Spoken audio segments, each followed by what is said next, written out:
It all comes down to tonight. Don't miss the biggest night in MMA. PFL is more than a fight.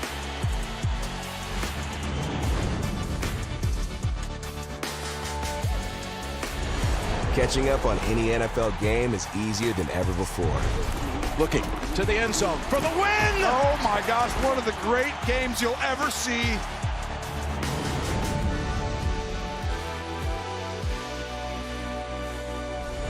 The competition is back, and the UEFA Women's Champions League looks set to be bigger and better than ever before. It's their time, a night to remember.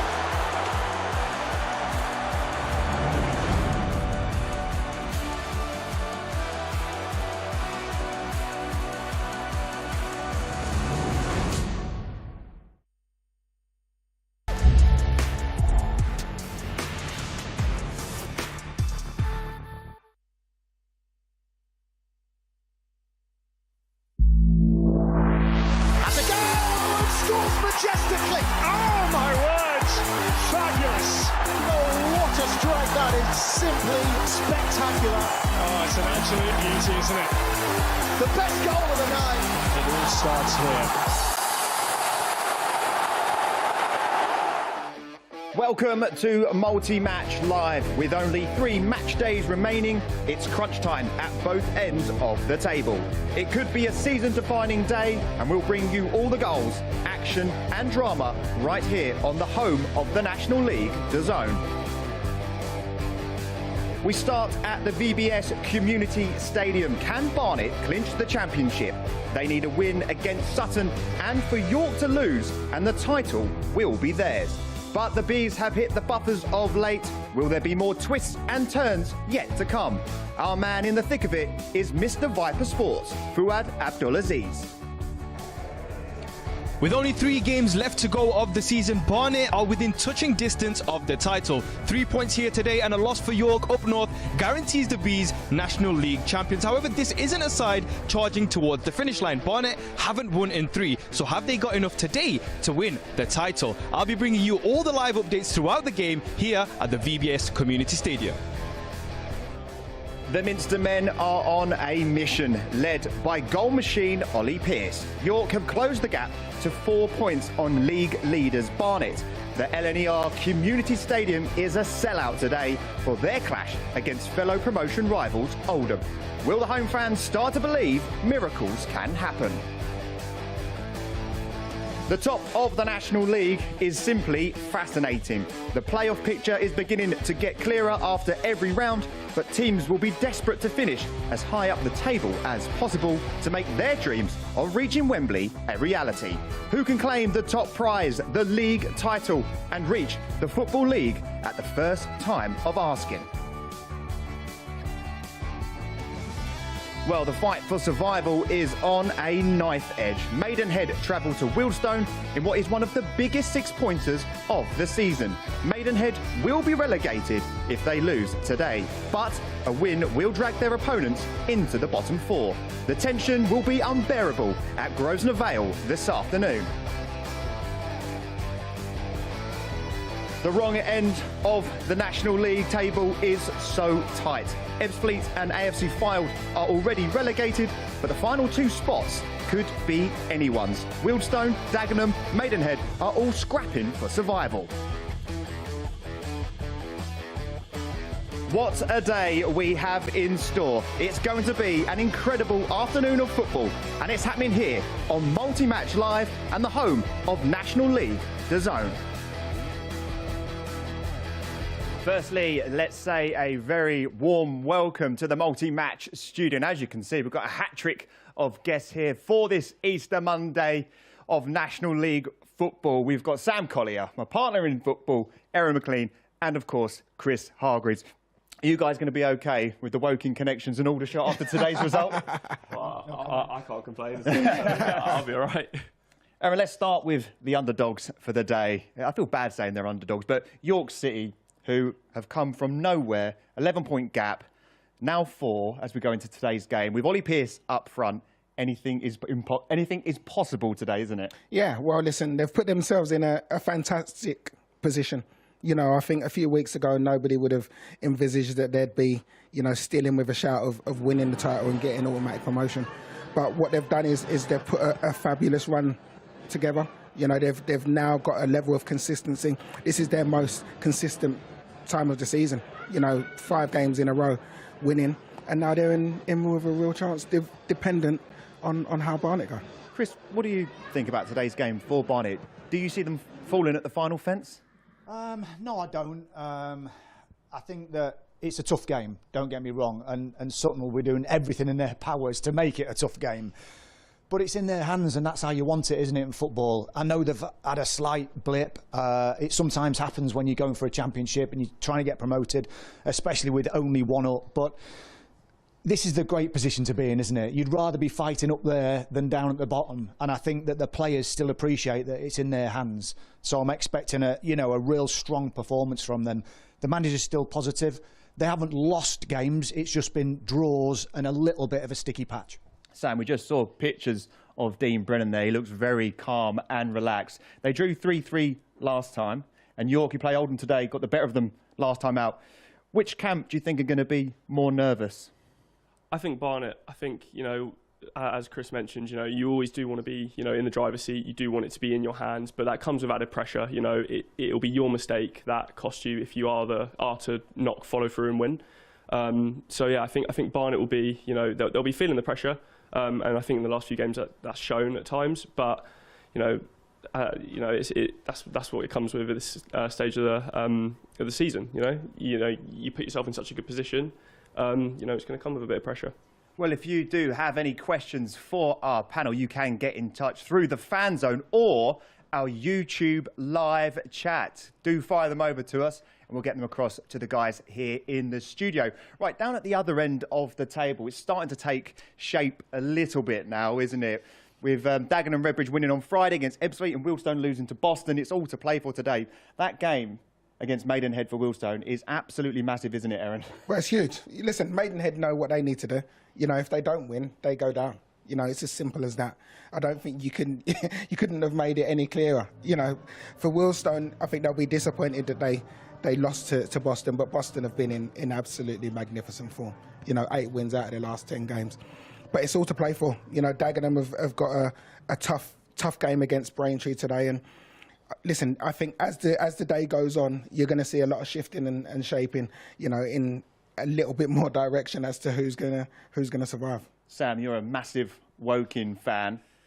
After today's result, do you see them now being safe? You'll be in the National League next season. Well, yeah, mathematically safe now, which is, you know, it's brilliant to see. You know, it's been a tough season all round for Woking, really. You know, a lot of ups and downs, but you know, I'm delighted to see them all, you know, mathematically safe now.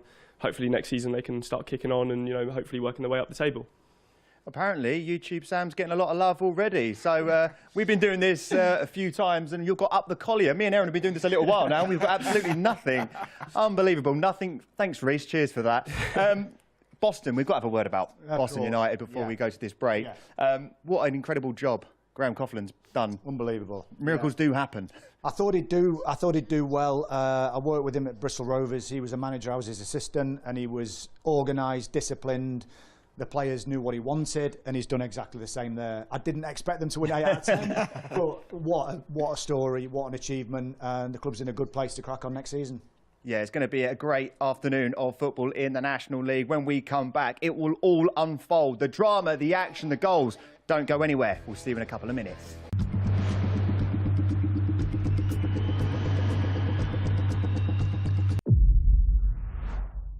In 2 months, join us on the world stage, where football's elite will assemble.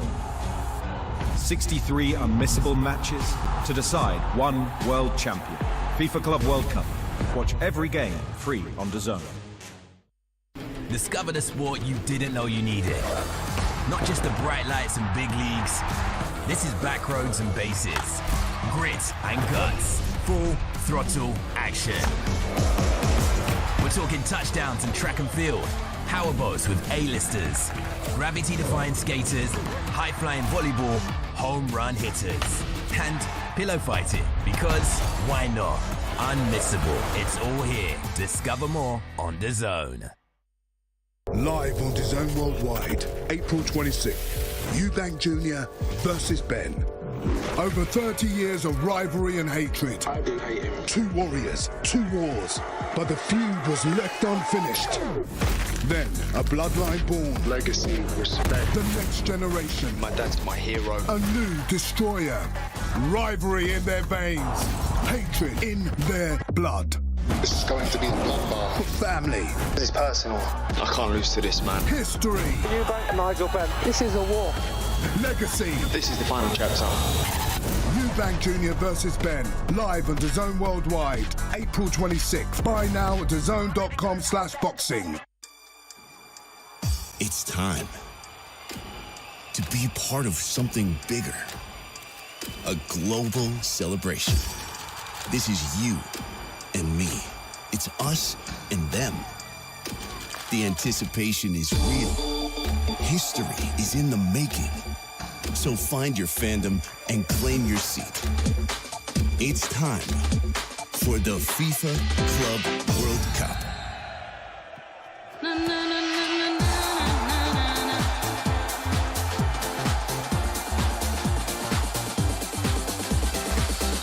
Get your tickets now.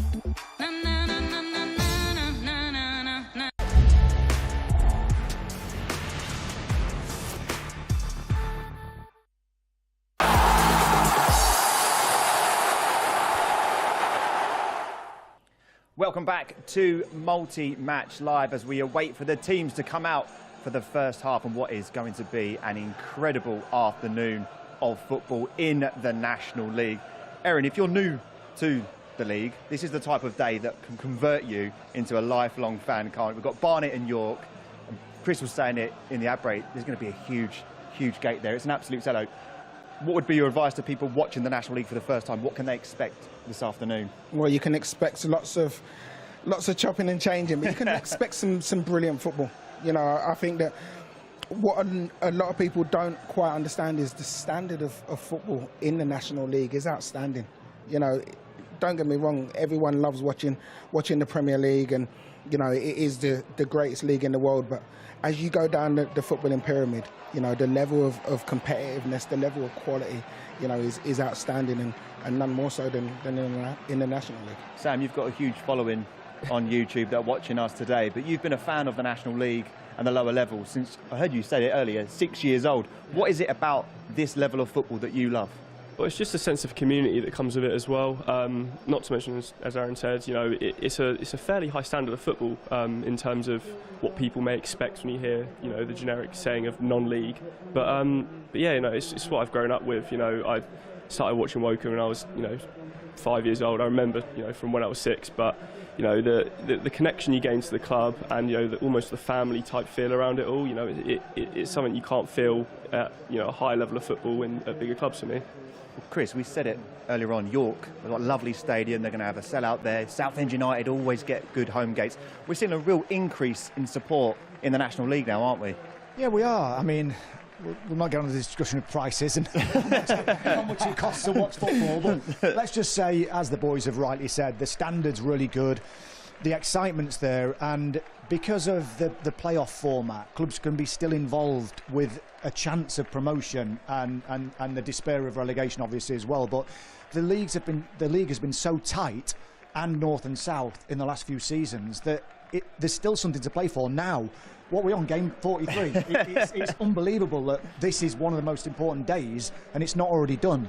And that's why I think we love the league so much. Plus that it's so hard to get out of. It's similar to the Championship. It's as tough, in my opinion. I've been in a fortunate position to be in both positions, and they're both difficult. Before the games kick off, let me just show you how exciting today can be by running off a few facts. Barnet will win the title if they win and York lose today. Forest Green Rovers, who currently sit in third, they will clinch a home playoff semi-final, which is very important. If they win v Tamworth and Rochdale fail to beat AFC Fylde, who are obviously already relegated, a draw could be enough, though. Oldham will secure a playoff with a win at York, but they could still clinch a place even if they lose and other results go their way. Stay with me, I'm nearly done. Rochdale and Halifax will qualify for playoffs if they win and Southend fail to win. A draw could be enough as well.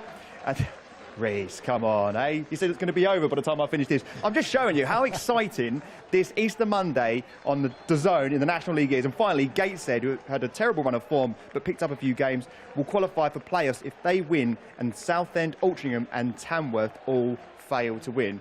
So before they kick off, there's excitement in abundance there, isn't there? Yeah, and that's just the top end of the table. You know, down at the bottom as well. I've got them here if you want to hear them. Listen, there's so many different permutations. You know, there's so much to play for, and Chris was bang on. You know, I think the playoff format it just adds so much more excitement. It keeps so many more teams involved all the way through the season.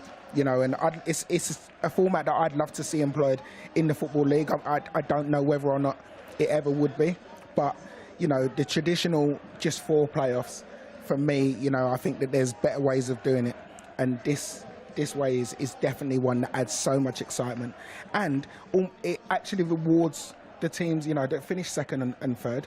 You know, you actually see a reward, whereas in the traditional format, I don't think you necessarily get that. Chris, you're watching York versus Oldham. They've just done the handshake. They're about to kick off. What kind of game are you expecting this afternoon? Well, there's one thing for sure, and I admire him for it. Hinch won't change his philosophy. And you saw it at Gateshead. It was a tricky pitch, a little bit bobbly, and they're still playing. They're still having the bravery to do that. And he mentioned, actually, in his post-match that they tried to go longer, and they have at times, but they can't do it. It's not them. So they have to play the same way. So it's quite nerve-wracking for fans sometimes. You know what fans are like? Get it forward as quick as you can, because they see the danger of playing out. But he'll play the same way, but for Oldham, I think they'll be front foot. I think they'll try and put the pressure on York at home and make that team a little bit nervous. Aaron, Sutton United versus Barnet for you. They're a minute or so into the game. What kind of start do you expect to see from the visitors, and what do you expect from the home team today? Well, I think Barnet will start on the front foot. You know, they've put Leon Love back into the team today. Glover's now playing at left wing back. He played right side the other day. I actually think that Barnet are going to look to go and try and outscore Sutton. You know, they've not been scoring goals of late, which is totally different to what we've come to expect from Barnet. I think having Miles Kenlock out injured, obviously he did his ACL a couple of games ago, so he's missing. They really miss him down that left-hand side, because even though playing as one of the centre-halves, he gets forward and almost plays as a left wing-back. You know, that allows them to be able to create overloads as they start to play infield. So I do think that they're a little bit unbalanced in that, but going with Glover on that side now will just give them a different dimension, and I expect them to go all out with Brown and Love and Stead all starting today. Sam, you've got the game down at the bottom of the table where there's a lot on the line for Maidenhead. A lose today and they will be relegated. From a fan's perspective, I'm sure you've been through the motions with Woking. How will those fans be feeling today in that battle down at the bottom? Yeah, they'll be extremely nervous. It's an absolutely huge game in terms of, you know, from a Maidenhead perspective, it is do or die for them. You know, they are down. Aaron's wincing, which means something's probably happened at Barnet. Yeah, sorry, there was just an opportunity for Barnet which Leon Love didn't take. Really good work from Reece Brown. Cuts inside and just looks to whip a ball. I think he might have been actually trying to shoot for that far post. Leon Love must be three yards out at the far post, heads the ball wide, and that would have been the perfect start. Just over 2 minutes on the clock for Barnet. How much would an early goal settle the nerves, not just on the pitch but also off it with the supporters of Barnet? Massive, massive. The first goal in this game is massive, because if Sutton are to get it, all of a sudden the tensions rise even more. If Barnet are able to get that opening goal, and especially early in the game, that will help them to just settle into it, and they can almost start to feel the relief just drip out of them, because make no mistake, even though they just had another opportunity there, Leon. I think you're going to have a busy afternoon, mate. Yeah, listen, they're asking questions, because what they're doing is they're putting the ball in behind. With Leon Love playing in there, he adds a different dynamic. You know, he can look after the ball, but he can run in behind as well. You know, and I think that's something that they're going to have to use today. But on the flip side, you have to make sure that you keep the back door shut. Defensively, they're normally very good, but we saw in the reverse fixture Sutton, you know, they exposed Barnet's frailties in terms of their running power, running in beyond the Barnet defence, putting the ball in behind and making them run back towards their own goal. That's something that I'm sure that Steve Morrison would have made sure that his team... Oh, we got a goal. We've got a goal. We've got a goal. Who's it gone to, Sam? It's Maidenhead. So Maidenhead have scored. I think it's Reece Smith run up the right-hand side. I have to get a replay. I think it was Reece Smith who put the ball in low, and I believe it's Brendan Kiernan. He's put the ball in the back of the net. I think he's just slot underneath the keeper.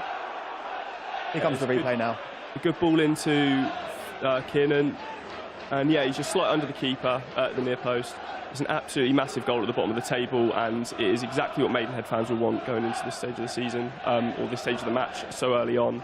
And you know, it might relieve, like you said, you know, getting an early goal will relieve some pressure. I think Maidenhead fans will probably be, you know, quite relieved that they goal up this early. Well, Boston have scored as well. They've gone 1 up. You'll be happy to hear, Chris. So that miraculous run that they were on just keeps on going. The train for survival in the National League is well and truly left the station and on its way to staying in the National League. How do Wealdstone respond to this now? Because if they do lose this game, they drop into the bottom 4. I think it's all about just keeping their nerve now, really. You know, they've got a lot of time.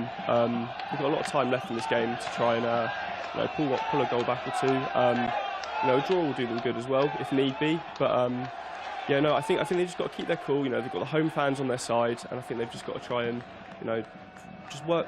You know, get control of the game. You know, they're a side who are good in possession. They like to knock the ball around, play out from the back. You know, as opposed to Maidenhead, who are a bit more of a gritty side, they'll like to play a bit more direct.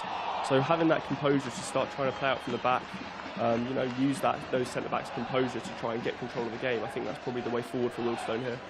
Chris, York are in form, to say the least, but it looks like they're under the cosh a little bit. Under the cosh. I mean, they haven't been in the opposition half as yet. They are still trying to play, of course. That's the way. But at the moment, it is just relentless. They're just having a little spell of calmness now. I think the manager will have said, you know, just gather yourselves a little bit and maybe play percentages. But is that them? No, it's not. Oldham, it's pressure rather than huge chances. They've had a couple of free kicks that have been defended well, but at the moment they're on the front foot, they're pressing well, and it's all in the opposition half. So yeah, a tough start for sure for York. Well, we're getting a lot of love on social media. It's for Sam Collier again. They're saying you should now be the new Gary Lineker. So how do you feel about that? Not the new Curly or Aaron McLean. They've gone even higher than that. They've gone straight to the top with Gary Lineker. I'll take it as a compliment. You know, match the day. You know, it's a pretty good compliment to have off the first appearance. So yeah, we're doing a fantastic job. Keep an idea of what's going on. There's a goal. Goal of Barnet. Yeah. Go on, Aaron. Prove why you're better than Lineker. Well, I can't actually tell you who it is that's actually scored it yet, but it's Shelton. So the ball was just cut back to the edge of the box, as you see here, and Shelton just keeps his eye on it. I think it might actually take a slight deflection. It seems like it's wrong-footed, the goalkeeper. He won't care. It's ended up in the back of the net. And as we said, if Barnet are able to get an early goal, that just settles the nerves. And listen, it's something that they haven't been doing of late, is getting an early goal and them building into the game. Perfect start for them away to Sutton. They still have to make sure that this next 5 or 6 minutes, they keep it tight. You're almost more vulnerable when you've just scored. So I'm sure that Dean Brennan will be making sure that his team are concentrated for the next 5 or so minutes, and then go and build. It'll filter through. What I love about these Easter Monday games, it feels a little bit like final day of the season, where everyone's playing, all the results matter, and they come between each other when it, you know, in the ground. Go on, mate, you're doing a little substitution. We've got a little substitution with the microphones there. There you go. What was I saying about the final day of the season? Obviously, we've got plenty more actions coming, but with games like this, when everyone's playing at the same time, we've got multiple screens here on DAZN. That goal at Barnet will filter through to York, and the fans will know any hope they had. It just takes the edge off it a little bit, doesn't it, Chris? Absolutely spot on, yeah. And being in situations like that where you do hear it, that there's a murmuring in the crowd, and you feel the tension. But listen, there's a long way to go. I think from York's perspective, it's that momentum, and we've discussed it before these games today, that they are what they are, and I don't think that will change in in the playoffs, if it is the playoffs for them, because they're a good side. They know what they're doing. They know what they're about. They don't change their philosophy. But human nature would say that a couple of the players will feel a little bit flat when they hear the murmurings from the crowd. But as I say, this game's still tight. They've got a bit more of a foothold in at the moment. They're now playing the game possession-based, obviously, and they're looking more comfortable. And Oldham, notably, is sitting off a little bit more. I think they realise that they can't press all the time. Oh, it was a one-on-one. Sutton versus Barnet. Oh, what's happened there? Aaron, talk us through what we've just seen. Well, we've just seen someone run through. I think it might be Will Davies. Ran through. Owen Evans had to be quick off his line. Makes a brilliant tackle, probably about 5 or 6 yards outside of his box. Then chases Evans into the box. Makes a dive to retrieve it, and he must get something on the ball and scoop it away. If he doesn't, it's a stonewall penalty.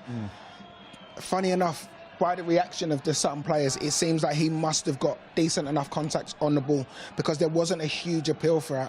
If there was, then I'm sure that everyone would have had their hands up. But yeah, really difficult spot there for Evans that he managed to get out of. We were chatting earlier about Barnet and the title, and we weren't expecting it to be won today because York could go and easily beat Oldham at home. But you had a little sense that it's something like as random in the National League that can happen when you least expect it. Something can happen. Yeah, I just think, it's the National League, and me and Chris have covered it for years, and we know that you have to expect the unexpected. Now that would be the unexpected.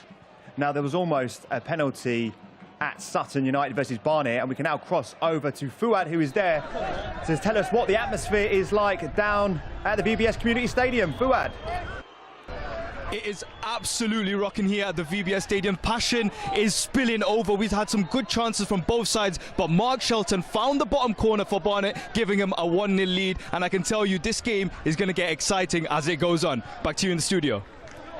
Cheers, Fuad. He'll be there throughout the whole day, and if Barnet do win the title today, I'm sure he'll get right in amongst it on the pitch, and Dean Brennan will welcome into his office like he always does. So go back to what you were saying. Could you see something like that happening today, where out of nowhere Barnet go and win the title today? Yeah, for some reason, I just feel like there's something special could happen today. Is it because we've got Sam and Chris with us today? It would almost be fitting, if the title was won today. And Sam, obviously for you as a fan, when you're going to a game like this, where you know that there's a possibility of something brilliant happening, even though it's just because it's not probable doesn't mean it's not possible. How would you be feeling as a Barnet fan now, for example? Especially going 1-0 up so early, I think there'd be a bit more, hope. From the get-go, it gets you on the edge of your seat from the start. You are having such a good season as they have. You're always on the edge of your seat. There's something special brewing at Barnet. They've played so well all season, but it does just add that little bit of, nerve as well as kind of, just excitement to the game. And I think, I think getting that early goal, it kind of, will settle those nerves, and I think it will increase that excitement. And they're in a great position now, and with the way Oldham has started, it looks like York are maybe being penned back a little bit. I think it could be quite a hopeful day for Barnet fans. We've got to mention that it's not just if they win and York lose. If York draw, they're very much still in the driving seat anyway. But the gap will then go to 6 points. I know the goal difference isn't as big as it was, but then they're going to the final 2 games just needing a point. Yeah, and I think that's almost the situation anyway. I think a win and a defeat changes things dramatically. In terms of goal difference, they're very much similar. I think they might actually be on exactly the same goal difference now that Barnet are winning. So, I think it's just about wins for Barnet. I don't think draws now at this stage really do anything for the confidence. They've used up all their lives. And as a manager, how does Dean Brennan help his team to react from that? Because they've dropped 7 points in the last 3 games, and he's now got to pick them up again to go again. He has. It's a good point, and he's remained positive, and I think he's been honest as well, hasn't he, with his assessments of his team's performance. We've always liked that across the season, haven't we? How honest he's been. And good and bad. Brilliant to see. It's great. I think fans respect that, don't they? And the players have bought into him. I know one thing for sure. You know what it's like if you're playing the game. You go 1-0 up after 10 minutes. You are you are flying as a player. You want the ball. It all changes. All that tension, all that nervous tension and energy goes, doesn't it? And you can suddenly get on the front foot and play your football. And I have to say, the effort that the club have put in over the last 2 seasons, it would be a fitting reward for the football club and what Dino's done as a manager. Because, as I say, he's had his ups and downs, hasn't he? He's shown his heart and his feelings, and I think that's sometimes really important to fans to see that. Yeah, he's a great manager, isn't he? He's man management skills as well with the players. They really buy in to what he's doing, don't they? Yeah, they do. You know, he's as much as he's their manager, he's their mate as well, which is finding the right balance. You know, you don't want to be too pally with your teammate, with your players, to the point where they feel that they can take advantage. There's a lot going on in that York game, Chris. Tremendous ball in. It's well defended actually in the end. I think Ollie Pearce is trying. He's running, he's pointing, he's trying to get something happening. He's trying to get his team going. Good ball in, a little bit better from York, but I don't know. Oldham, they've got a bit more confidence about them at the moment. I know there's hamstring pull there by the looks of it. It looks like Caprice, I think. It is Caprice. He started well actually on the right-hand side. He's been a really good outlet. He's just walked straight off. That's a classic one, isn't it? When you know what you've done straight away. He's walked straight off the pitch. He's not even looking at the ref, is he? No, he knows he's got a problem with it. Such a shame. It gets towards the end of the season. It's a hard slog, isn't it? The National League, so many games, and he's just walking right round the back of the goal, clapping his fans. What I will say in terms of that, well, a couple of things. First of all, a hamstring. If he's pulled his hamstring, that will probably end up ruling him out for the playoffs as well, if Oldham are to get there. But also, chance at Wealdstone quickly. There's a chance at Wealdstone. Alex Reed's just been slipped through. It's a fairly tight angle. He's tried to go, for the roof of the net, but he's just put the ball over the bar with his left foot. It's been a slow start from Wealdstone, really. Maidenhead, they are very good. They're a gritty side. They're really good at nullifying opposition's tactics. And they haven't had any freedom at all. Maidenhead have certainly been the side that's on top, but that's a chance that's gone begging for Wealdstone there. Aaron, we're going to go back to your game and that penalty incident, because I'm hearing that the guys have been looking at the different angles of it and looking at it in more detail. We can have a look at it now. They starting to think it could be a Stonewall penalty here. Well, Evans comes out there. I thought initially that was a foul, but clearly he gets contact on it. See, I don't think we can really, call it from there. Obviously, they're going to appeal for it, but there wasn't huge appeals. That's what changed my mind. Well, the big thing there for me is that the linesman's got a great view of it. Yeah, and he's either bottled it because he's got that's a big statement. He's either bottled it because he's got to send the goalie off in such a high game, but that shouldn't matter anyway. But at some point, you have to trust the officials. The guy that's 10 yards away can help his ref out. When I saw it in the first instance, it looked like a pen. And your normal gut reaction is that. Just going back to this game, by the way, York Oldham, never seen anything like it. So Caprice essentially he's pulled his hamstring. He's running down the right-hand side, walked off the pitch, left his team with 10 men, gone round the back of the goal. The bench are going crazy, saying, "What are you doing? Get back on, fall over, do whatever," because you're playing with a man less. So he's come back on. The referee's then gone and said something to him, as in, "Why are you walking back on?" Absolute carnage at one point, but now the play's been stopped. Both have had a water break, calmed down, and substitutions being made. Chris, that was going to actually be my second point, is the fact of, okay, if you've pulled your hamstring, why are you just staying off the pitch?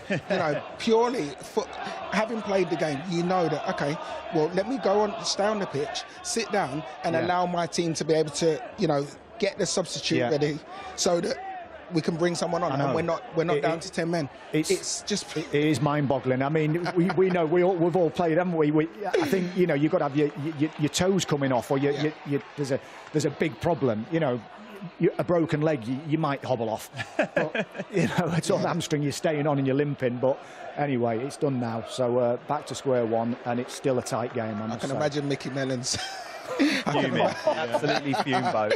Yeah, let's say, I don't think we could probably say on air what he'd be saying, but he wouldn't be happy, that's for sure. Altrincham have taken the lead against FC Halifax Town as well. We've spoken a lot, Chris, about York City, but it's a huge afternoon for Oldham. A win today and they can secure a playoff spot, which will just take the edge off the final games of the season. It will. You know, Fondip Talham's been an important player for them, scored in the last win. I think that the pressure that team and club and manager are under is different to a lot of clubs in the National League, and I think we forget that. We've been at games, haven't we, where they've sold out the away end, which is very rare in football, certainly at this level. So it does come with a bit of pressure. I've taken a team away there, and when it's good, it's really good, but when there's a bad pass or a bad touch, the fans are on you, and you've got to be able to handle that. And I think that has had a bearing, to be honest, on how they've done. So for him to get the team in the playoffs would be a huge achievement. You guys have played in playoffs, you know what it's like. How nerve-wracking is it at this stage of the season when there is so much on the line for various different reasons? Well, it's very nerve-wracking, but how do you deal with those nerves? What you find is in these kinds of scenarios, you find out the players that actually can handle the pressure. You know, some players can play brilliantly all throughout the season, and then when you come to these pressure moments, they can't handle it. You know, me and Chris were talking earlier on, and we were saying about the Barnet players. This is where Dean Brennan will learn the most about his team, because there's huge pressure on them now. There's a level of expectancy of Barnet because of how well they've done.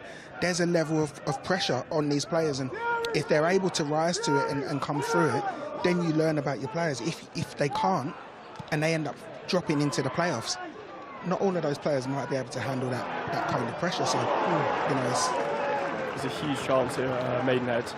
You know, I think it was a ball slipped through by Josh Johnson. I can't see who it was. I think it might have been Mikulski had a chance. It just fell to someone at the edge of the box, and keeper Baptiste has got out brilliantly, to be fair. You know, made himself big. You know, they've tried to keep the shot low, but you know, it's a great save from the keeper, and it's kept Wealdstone in it. You know, they are on the back foot at the moment. You know, Maidenhead, you know, you can tell that they're playing with something on the line here, because there is nothing. You know, they're not getting any chance. Yeah, so it's given to Johnson. He slips in Mikulski. It's a great tackle from Grant, and it just falls to Reece Smith, who tries to drill it low into the corner, but it's a great save from Baptiste. Aaron, I'm sure you've been in that position before, middle of the box. Yeah, I'd be in the corner celebrating now. Yeah, I'd be cartwheel by now. Yeah, I'm on my third cartwheel. Yeah, yeah. Listen, Smith his bonus. Smith should score there. You know, you don't get many opportunities as clear cut as that, and that is the goalkeeper's stayed big and made a good save, but you've got to say they could end up ruining that miss as the game goes on. We saw on Friday, you know, Maidenhead were 2-0 up, and then 2 goals in 3 minutes ends up costing them 2 points and really puts them in a difficult situation. So, you know, to get that second goal then would have been so valuable to them. Legends Ballers on the YouTube chat says that Sutton United penalty was a stonewall, 100% penalty. Sam, talking about pressure on players, it seems like Maidenhead are taking that pressure and putting on a really good display. Yeah, they're definitely the side on top at the moment. You know, Wealdstone, they're sticking to their natural game plan. You know, they're playing out from the back. They're keeping the ball on the floor, but Maidenhead, they are pushing up high, and they're triggering the presses at the right moments, and you know, they're catching them out. You know, having watched them on Monday against Woking, you know, I do feel like at times they showed some defensive fragility, which is quite unlike a Alan Devonshire side, really. You know, they build from the back and they're quite sturdy. You know, and they'll just nick wins here and there, but they're pressing really well at the moment. And you know, they're the side on top. They don't seem to be feeling the pressure, or they don't look like they're feeling the pressure of relegation, which is impressive, really, considering it is a absolute must-win for them. And yeah, they're the side on top at the moment. Well, there's plenty of National League action coming your way, and Sam, you'll like this one, because on Saturday at 12:30 we have Woking versus Eastleigh, and is part 1 of our double header on Saturday. That show starts at 12:30. Then we're off to Roots Hall to see if Southend can keep their playoff hopes alive with a much-needed win over their visitors, Wealdstone. We're live at 5:15 for that one. And if you like your boxing, you'll absolutely love this one. this Saturday. An old rivalry will be settled following their bad-tempered build-up. It's live on DAZN. A sellout crowd at the Tottenham Hotspur Stadium is expected for Fatal Fury Eubank versus Ben. Buy it now at DAZN.com/boxing. I'm very much looking forward to that one. And we have the FIFA Club World Cup coming this summer. DAZN is the official worldwide broadcaster of the FIFA Club World Cup. The tournament will see the world's best clubs from around the globe battle it out to be crowned Club World Champions. All 63 matches will be shown live on DAZN beginning June 14th. Aaron, what's been happening at Sutton United versus Barnet? Well, Barnet have just had an opportunity, cross from Hartigan on the right-hand side. And I think it's Glover just gets across the goalkeeper, but he's just in advance of that near post and just puts it wide. But a big opportunity for Barnet to extend their lead. But I think it's all going off at York as well. Yeah, do you know what? All chance, good ball in. This has all stemmed, this pressure, and the fans. I know what the fans will say. That they'll agree with this straight away. Corner for York. Play it short. Chance now. Clean through. Oh, not a bad effort. It's end to end. Let's just say it's end to end. Forget the tightness of the game previously. There's been corner, breakaway. But York have got a corner, and it's the classic one. The big boys come up. Howe's rubbing his hands. He's ready to head it in. Play it short. Lose the ball. Counter attack. Corner the other end. And that's the type of game at the moment. I think it's frustrating. It's frustrating from the manager's point of view, but he will have said to them, try and draw the opposition out, try and play it short. But from a fan's viewpoint, they just see the ball, don't they? Not put in the box, break away, and they don't like it. When you look at the two games, and you know, Sutton have nothing to play for. So is it more difficult for Barnet playing against Sutton or York playing against Oldham, who are still trying to stay in the playoffs? Yeah, I think the tension in the York-Oldham game is huge. I do, honestly. I think that we've discussed this. What a fantastic job Adam Hinchelwood has done at York. The club are on the up, the whole place is on the up, and they've been winning game after game after game, and the pressure's still on. But sometimes it tells a little bit, doesn't it? And the tension in this game seems quite real, and especially when that news is filtered in from the goal from Barnet, because you put all that effort in, and you do suddenly think 4 points. If we win today and Barnet lose, we've got a chance, we could win the title. So it changes from you being the underdog and the chaser to sort of a little bit flat, and it just looks like that at the moment in this game. We've got to ask about Ollie Pearce. 30 goals this season. He's the top scorer in the National League. He is going through a bit of a goal drought at the minute. He didn't score against Gateshead, so that's a black mark against him on that one. Has he got into the game at all Not this afternoon? Really. He's lively, he's busy. You can tell he's frustrated because he's initiating arm movements to his teammates to say, come on, push up and get wider, because he wants the service. But in a team that have done so well and provided chances for him, I have to give credit to the goalkeeper. I know this is going to sound really weird, but you go away to Gateshead, he made 3 or 4 outstanding saves on a real bobbly pitch, and he has to play through the thirds and play the right way. It's a really tough position to be in anyway, but especially when your manager's asking you to play. But Mackerel will tell you more about going through a goal drought. What have you got? 2 games on the trot? Yeah, I did. Well, I did a game and a half once. Yeah.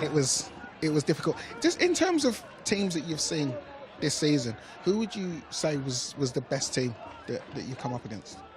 So in terms of consistent footballing style, I would have to say York. They, like I've mentioned a few times to you guys already before the show today, they are just relentless. Mm-hmm. They will attack. They'll keep going at you. They'll keep pressuring you. They won't give you a minute to breathe. And I've said if they are in the playoffs, come later in the season, that'll be massive for them. But if we're going off one-off performances, that Barnet performance against York was absolutely exceptional. It was a tactical masterclass from Dean Brennan in my eyes. He set the team up in a different shape, pressed high, and York couldn't handle it. And ultimately, that's what got them the 3 points that day. But there are 2 teams there, Barnet and York, who are very much deservedly at the top of the league this season. And it shouldn't really come as a surprise that they're the best 2 teams really, because they've proven it over the course of the season. We've seen a lot of fans turn up to these National League games. Do you get to travel to many away games for Woking? Have you got a favourite away day that you've experienced this season? I've been to a few here and there. You know, I quite liked Eastleigh away earlier in the season. It was a Tuesday night game, 2-2 draw. It's a good little atmosphere there. We always take quite a few to Eastleigh. But no, most teams in the division this year, you know, there's a pretty good atmosphere around most clubs. Yeah, it's been quite an eventful season, that's for sure. What did you think of the game? I didn't want to mention it, but I'm so sorry, mate. I'm so sorry. I know what fantastic knowledge you've got, and you're a big fan. But what an atmosphere, wasn't it? It just went another way. It was just different class, that game. You know, Aldershot came out on top just at the end. But no, that game, that's the kind of game that, regardless of what side you're on, you remember forever. You know, the atmosphere was just absolutely unbelievable.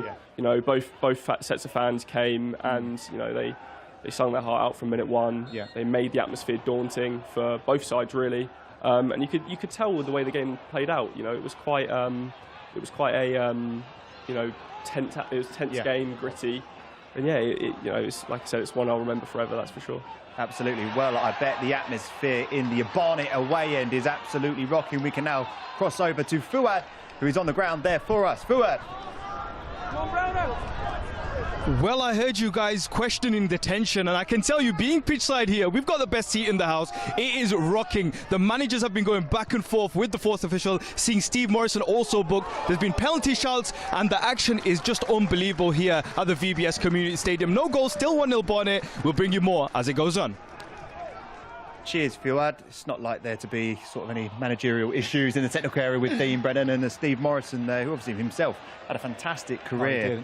He's been managing at Cardiff City, then he found himself at Hornchurch, and now at Sutton. Despite the relegation, you know, they'll be looking to kick on next season once they've now reacclimatised to the National League, because coming down from League Two, it's not easy. It's tough. It's tough. I know Stevie really well. I was a teammate of his, and I think that he'll have been so disappointed that they got relegated, but I'm so pleased that they've stuck with him and tried to give him the chance to be successful. I think it's really important when you're a manager taking your first or second job that you get that little bit of longevity, and they've given him that. What comes with that then is a little bit more pressure, and you know, you have to produce the goods in the end, and he will know that better than anyone because he's played for some high pressure clubs, hasn't he? And he knows what the expectation levels will be, but pleased for him to be given a chance, and you know, I hope he's a success there. There was a huge turnover in players, obviously, once they did get relegated. Do you think that's probably helped him in terms of keeping his job? Because, you know, they're not challenging to get into the playoffs or challenging for promotion, but because there has been such a huge turnover, you can't expect them to all of a sudden just gel and go on. And no, you can't. No, you can't. I'm going to have to interrupt you. I'm very sorry. We've got a goal. Sorry, Chris. Felix has scored, and how big could this goal be for York City? It's huge. He's gone straight to the. He's gone straight to the bench. He's cupping the ears. He's done the classic one. Absolutely massive goal. Straight to his manager as well. You can tell there's a little bit of tension on the benches because he's run straight over. Well, as you say, penalty. It looks like there's a penalty at Barnet as well. How big could this be, Aaron? We've got a goal at York and now what looks like a penalty at Sutton United. Well, it seems like within the space of a couple of minutes, all of a sudden it's all going to turn around. You know, Barnet were leading and York were drawing. Now all of a sudden that could totally roles reversed, and this is a huge moment in Barnet's season, because if this goes in, all of a sudden, is it Groundhog Day? All of a sudden, are you thinking, oh no, here we go again, more points dropped? This is why we love the National League, for moments like this. Up steps the penalty. And he got a hand to it as well. How disappointed will the goalkeeper be there, Aaron? Yeah, he'll be disappointed, but you've got to say it was tucked away brilliantly. I think it's Lewis Simper that scores the goal, and it's not. It's the midfielder. Odurusi, yeah. And listen, it's really well taken. Owen Evans dives down to his left-hand side, almost gets a hand on it, just not enough to be able to keep it out. High-mouth moment for the penalty taker as well, isn't it? Because that looks like the keeper's gone the right way, and he's so close. But we can now throw to our man on the spot. It's Fuad. Fuad, what's happening?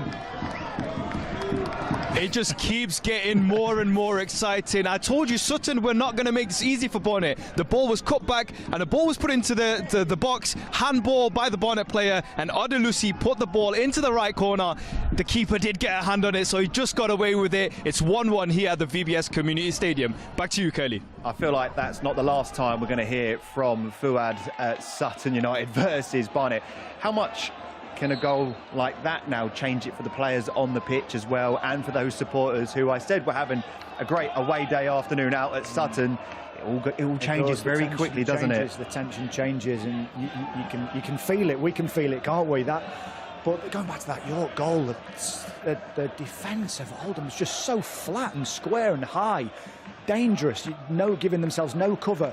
It was a pretty basic ball from midfield, but it just drifted in a little bit. Felix, I think he just realised that if he played in between centre half and full back rather than out wide where he wasn't getting the ball, he might have a chance. And as he's got the ball beyond, he's then decided to take it early, and it's a great finish. I have to say, it's a bit of a grass cutter, but it just had enough accuracy to go in the bottom corner. Big goal in a big game, and yeah, as I say, his reaction to cup his ears and then go to his own manager means there's something on this game for sure. Sam, we've got a Wealdstone corner there that's bouncing around in the box. What's been happening in the last 5 minutes? Yeah, it's been a bit of a scramble there in the box from a corner, but the game's sort of come to life a little bit recently. In the last few minutes, Maidenhead had another half chance. Reece Smith kind of got a yard of space on the wing, tried to cut it back to Mikulski, but he couldn't quite make the pass. But the game is coming to life, and it is one that started quite slowly. Wealdstone just had another chance there. I believe it was Baldwin's just put the ball in the box, and I believe the header's been won by, I think it's Reed again, and he's just put it over the bar again. And for a striker of Reed's quality, I think that's one that he'll be disappointed with there. We were talking about that York City goal, and whilst that was happening, the penalty happened at Sutton United. We can now take a look at the handball that was given to Sutton United in and around the penalty box. Aaron, talk us through it as you see it for the first time. Yeah, well, there's not enough pressure. That is, I've got to say, I think it might be Tavares that actually handles it. For me, that's a harsh one, because there doesn't look to be any movement from Tavares' arm towards the ball. It's the slip that does it for him, isn't it? Yeah, and that's more trying to keep your balance. They're the kinds of decisions that I look at and can totally alter your trajectory in your season. For me, that's a bad decision. But listen, what Barnet need to do is dust themselves down and go again. They're still in the driving seat, but it just makes it that much more pressure. As we can see from the league table that's on the screen now, the gap is now 2 points as it stands. So going into those final two games, Sam, it is all to play for at the top of the table. If, and it's a big if, because lots can happen in the National League. If it stays like that, one, I don't want to know what Dean Brennan's team thought would be like afterwards, but that just builds the pressure and the tension going into the final games. It makes for a blockbuster final two games, doesn't it? But yeah, big two games to finish off. It's two teams who have been in and around it all season. Barnet, 11 points clear at one point. York have done exceptionally to get back into that title race, but for a neutral watching that, it's a brilliant advertisement for the National League, isn't it? Having such a tight race. Oh, there's chances everywhere. There's chances everywhere. We just saw Harrison Mayo make a save for York that looked pretty comfortable, and then there's a chance down at Wealdstone versus Maidenhead. I think, Aaron, you saw that one, judging by your reaction.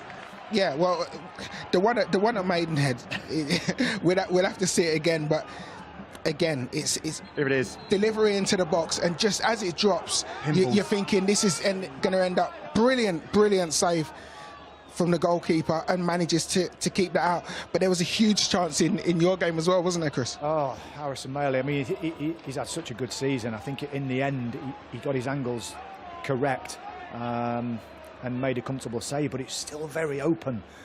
The way that York play, it doesn't half give you chances, but what a great team to watch as a fan. Tremendous, really. And another chance for the players to go have no water break. There's so many water breaks in this game, it's unbelievable. You'd think it's 40 degrees there, but it's not. It's pretty chilly afternoon, just while someone's having a bit of treatment for an injury here. How much can those breaks disrupt momentum and speed of a game? Oh, a lot. But I think from York's perspective, I think that's a really good thing. I think it'll just calm them down again. You know, they've just conceded a chance. They've been probably a little bit too open from the manager's liking, and they've conceded a little bit of territory, a couple of chances, shots, a couple of corners, which he won't like, and that gives him a chance to bring all these players in, just remind them to go back to basics and what they're about, and the minute in the game, you know, you're 5, 6, 7 minutes away from half-time, so do you play a little bit more percentage football and be a little bit more pragmatic and, as we used to do, chase the ball in the corner? Well, if I was playing with Macro, I would have done. That's the only ball I had as a midfielder. Put it in the corner. Craig McHale-Smith did all his running, don't he?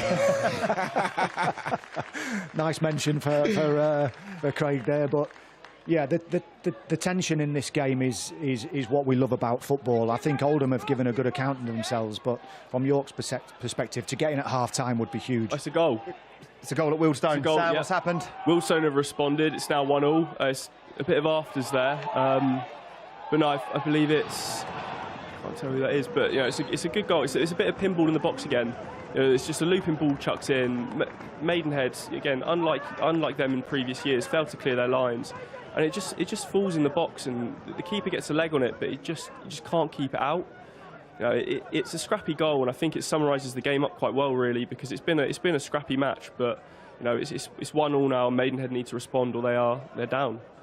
Yeah, you're right. If they do lose this game this afternoon, they are down. So going into half-time, Sam, what do you think as a fan? What does this do to the Wealdstone group there? It's going to really ignite the stadium and hopefully get behind them. And it's always terrible to score, you know, 5 minutes before half-time. It's the worst time to concede, isn't it? Yeah, I'm sure it will take a bit of pressure off Wealdstone now. You know, they've been under pressure a little bit this game.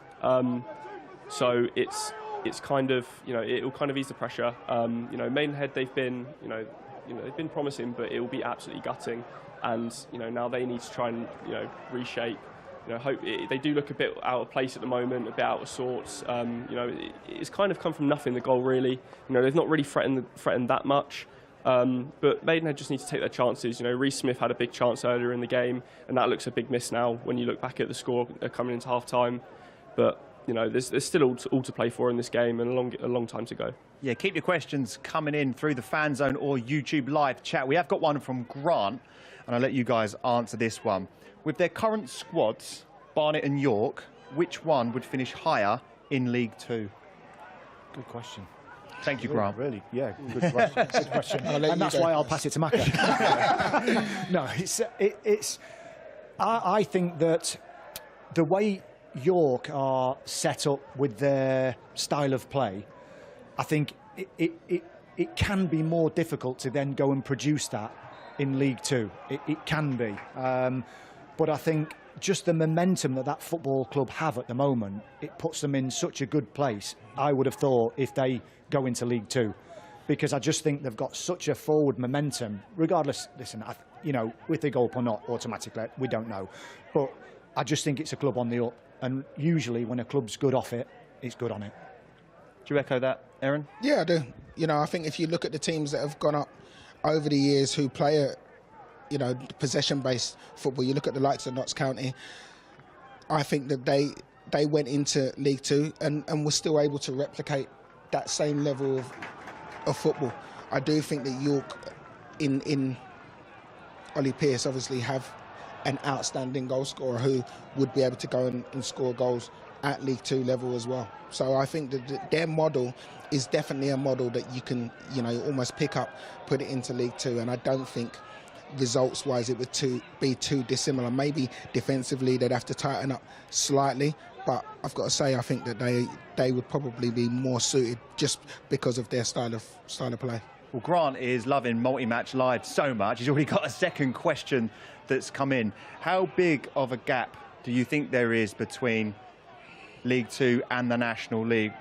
Because we've seen so many clubs like Bromley and Chesterfield who've gone up and sustained themselves in League Two. What's your thoughts on that, Sam? I think the gap's pretty small, and I think it's as small as it's ever been, really. You know, you look in previous years and you see, I can't recall a team who's come straight down from League Two. I don't think there's been one ever.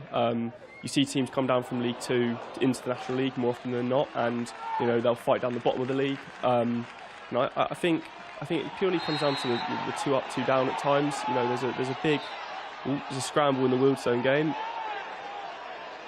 Brilliant movement, by the way, from Ollie Pearce. I have to say, this is a brilliant example of this game. There was a chance for Oldham, gone up the other end. It's been so end to end. Good ball in. He's double moved the defender first to go inside, to go blindside, and then he's gone near and he's just flicked a ball that's been well defended, actually deflected over the top. But what a brilliant piece of attacking movement. We can now have a look at that Wealdstone chance, Sam, that you were talking about as you were mid-sentence. Yeah, it's a big chance. You know, Maidenhead caught out from a looping ball in the box again. You know, on Friday against Woking as well, they got caught out a few times with, you know, having to defend deliveries, but it's just fallen to the edge of the box, and I think it's cleared off the line by Kane Ferdinand. It looked a certain goal, but you know, he's got a good block on that and he's done really well there. We've got a free kick at Sutton United versus Barnet. This would be a terrible time for Barnet to concede, wouldn't it, Aaron? Yeah, well, it's just on the stroke of half time, and you know, free kick out to the left-hand side. Barnet now need to make sure that they defend this well, which they generally do. Yeah, I think the free kick's overhit in the end, way beyond the far post, and you know, the player coming in had no chance of really keeping that on target. But it's going to be interesting now to see what the mindset of the two teams are in. When I say the two teams, I mean the like of Barnet and York now, isn't it?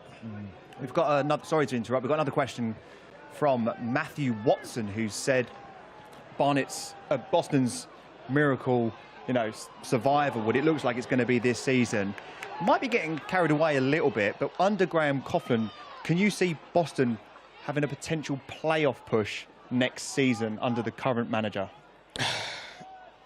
I think it will be difficult, but I think what they've almost done is they've set such a high bar for them to be able to sustain that and you know, continue it into next season. I think they'd need to add 1 or 2 more. I think having to fight for survival when Graham Coughlin came in, that's what's given them the motivation to be able to go and produce the magnificent performances that we've seen.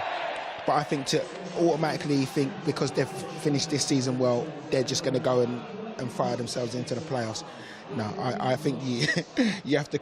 There has to be a levelling out period. Fans can get carried away sometimes, can't they, Sam? Yeah, definitely. Yeah, that's for sure. But yeah, on Boston, I think, you know, it's almost like one of those impossible questions at this stage, because you look at the state of the season now. There's tired legs. You know, they're picking up points, but you know, pre-season is massive in the National League. You know, you have a huge squad turnover more years than not.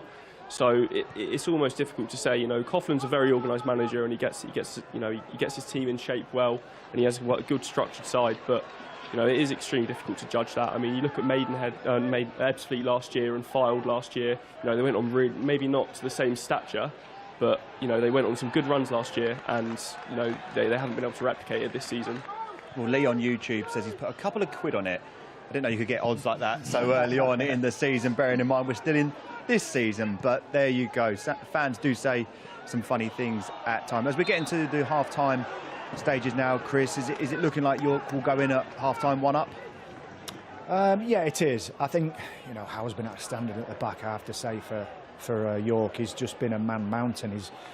He's epitomised what a good defender is. He's thrown himself at everything. He's got in the way. He's organised.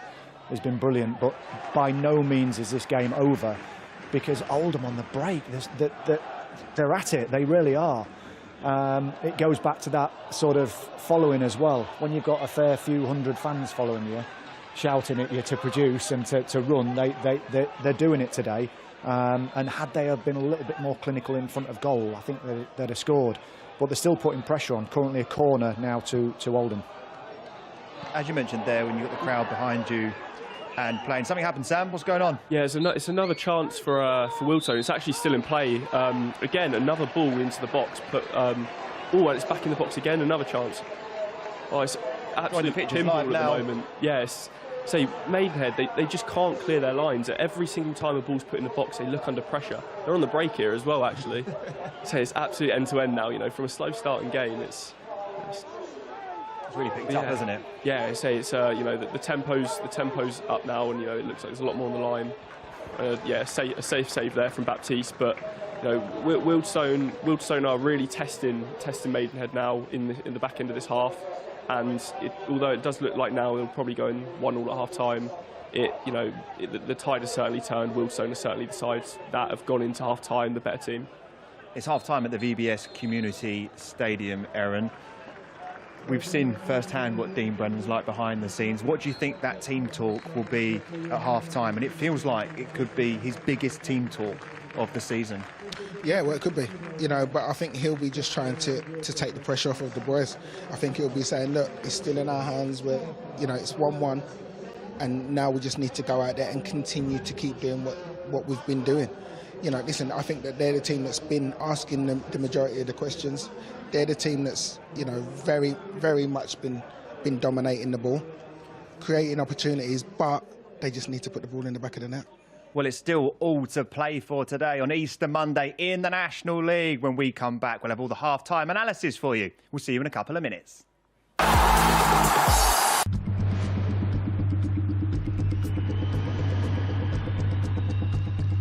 Greatness comes to DAZN this summer. The world's best players will be summoned together to decide the greatest club on earth. Vinicius, great chance to score. Goats will battle Wonder Kids. Fire will meet ice. From Boca to Bayern, PSG to Palmeiras, 32 clubs from across the globe will compete to be crowned Rodrigo, what a strike that was. world champion. And this summer, Haaland won't be watching from home, but you can, on DAZN. In every country in the world. FIFA Club World Cup. Watch on DAZN from the 14th of June. DAZN is the global home of women's football. Let's go! Bringing you the best live games. On my team! With the biggest stars battling it out in the biggest competitions. Cue the chaos! First blood in the title decider! Would you believe it? Goodness me! Witness every season-defining moment. The stuff of champions! Live and on demand. Only on DAZN.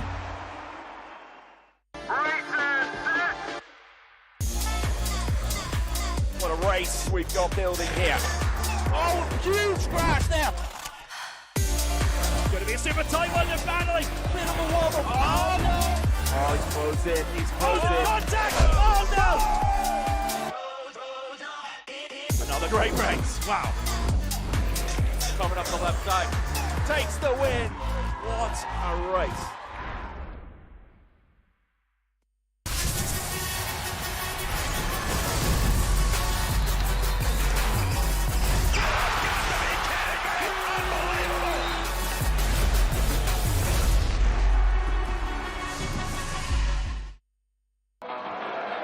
So many star names on show. Oh, what a goal!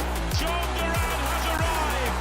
Aubameyang has won the game! Cristiano Ronaldo! Such a familiar story.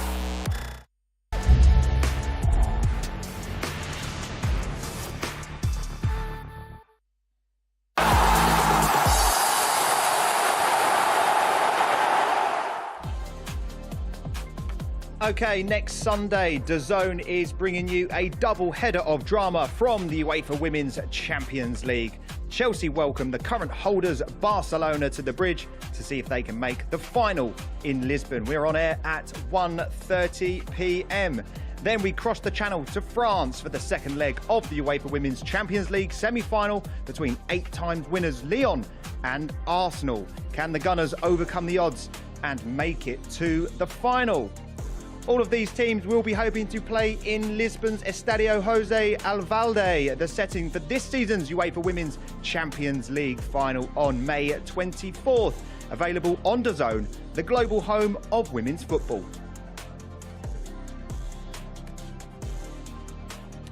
DAZN is the official worldwide broadcaster of the FIFA Club World Cup 2025. The 32-team tournament will see the world's biggest and best clubs and players battle it out to be crowned Club World Champions, with teams from around the globe. All 63 matches will be shown live on DAZN beginning June 14th. Well, it has been an eventful first half of football here on the home of the National League, DAZN. So much is happening, with the gaps being closed at the top. Aaron, Sutton versus Barnet. It looked great for Barnet early on. Yeah, well, they started the game off really well, and obviously getting that early goal, you know, we thought that would have just helped calm the nerves. Shelton getting the strike, and I think it takes a slight deflection, but ends up in the back of the net. What they didn't want is to concede, you know, and especially in the manner that they conceded. You know, Tavares giving away a penalty, and, you know, they go and tuck it away. It was unfortunate with the slip, wasn't he? We were looking at this and having a look at it. He just slips before. I don't know where he's supposed to put his hands. Yeah, for me, the referee's right on top of it, and it's you know, that should be an easy one. I think it's just a really poor decision by the referee, but one that could have huge ramifications. What I will say is Odilisi dispatches it really well. Owen Evans gets a hand to it, but isn't able to keep it out, and he draws things level. Chris, those goals would have filtered through to York City. We said it early in the broadcast, when that first one went in, it might be a little bit quiet at York, but York are doing their job. They're winning. They are, and it was a good goal. I have to say it was poor defending. That they had just too high, look. You're too high, not enough cover. But he takes it so early, Felix, there. It's a great strike across the keeper. And you could tell that the pressure situation, he runs over to the fans and cups the ears. But yeah, pressurised environment and such an important time to score. It's a brilliant finish, and just by using initiative and drifting in a little bit and being more of a threat inside the centre half and full back, he's got himself in a good position to do that. But by no means Oldham are out of it. They've had some good chances. They're playing with the front four at times and attacking, because they know that when York are forward, they're leaving gaps. And Sam, it's been an eventful first half of football down at the bottom of the table. Yeah, it's been a scrappy game, quite end to end though as well.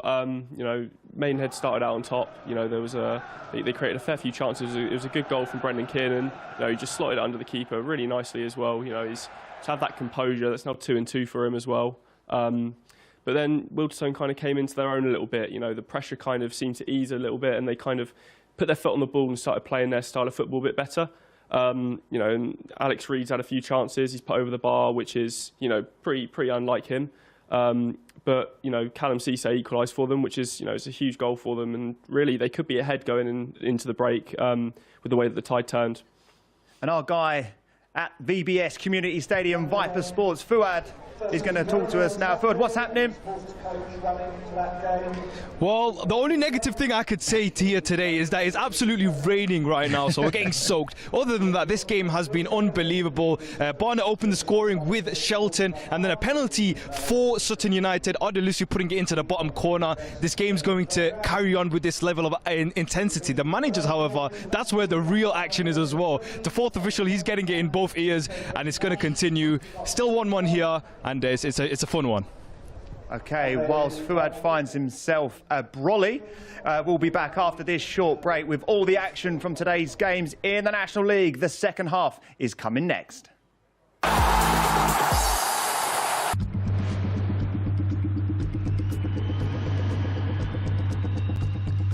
Strap yourselves in, everyone. Let's go! National League has a new home. We've got lots to look forward to here on DAZN. All of the matches. The early shot is a really good one. All in one place. It's a great ball. It's a super goal. Live or on demand. Fabulous. Available on any device. As a goal, and scores majestically. It all starts here. National League TV now on DAZN. Sign up at DAZN.com/NLTV. Sport never stops on DAZN's live channels. The biggest names and moments streaming 24/7. NFL Network. The plays, the stars, the drama. Red Bull TV, extreme sports, extreme action. Matchroom boxing. Knockout after knockout, all day, every day. PDC darts, precision under pressure. That and so much more with dedicated live channels on DAZN. DAZN is the global home of women's football. Let's go! Bringing you the best live games. On my team! With the biggest stars battling it out in the biggest competitions. Cue the chaos! First blood in the title decider! Would you believe it? Goodness me! Witness every season-defining moment. The stuff of champions! Live and on demand. Only on DAZN. It's time to be part of something bigger. A global celebration. This is you and me. It's us and them. The anticipation is real. History is in the making. So find your fandom and claim your seat. It's time for the FIFA Club World Cup.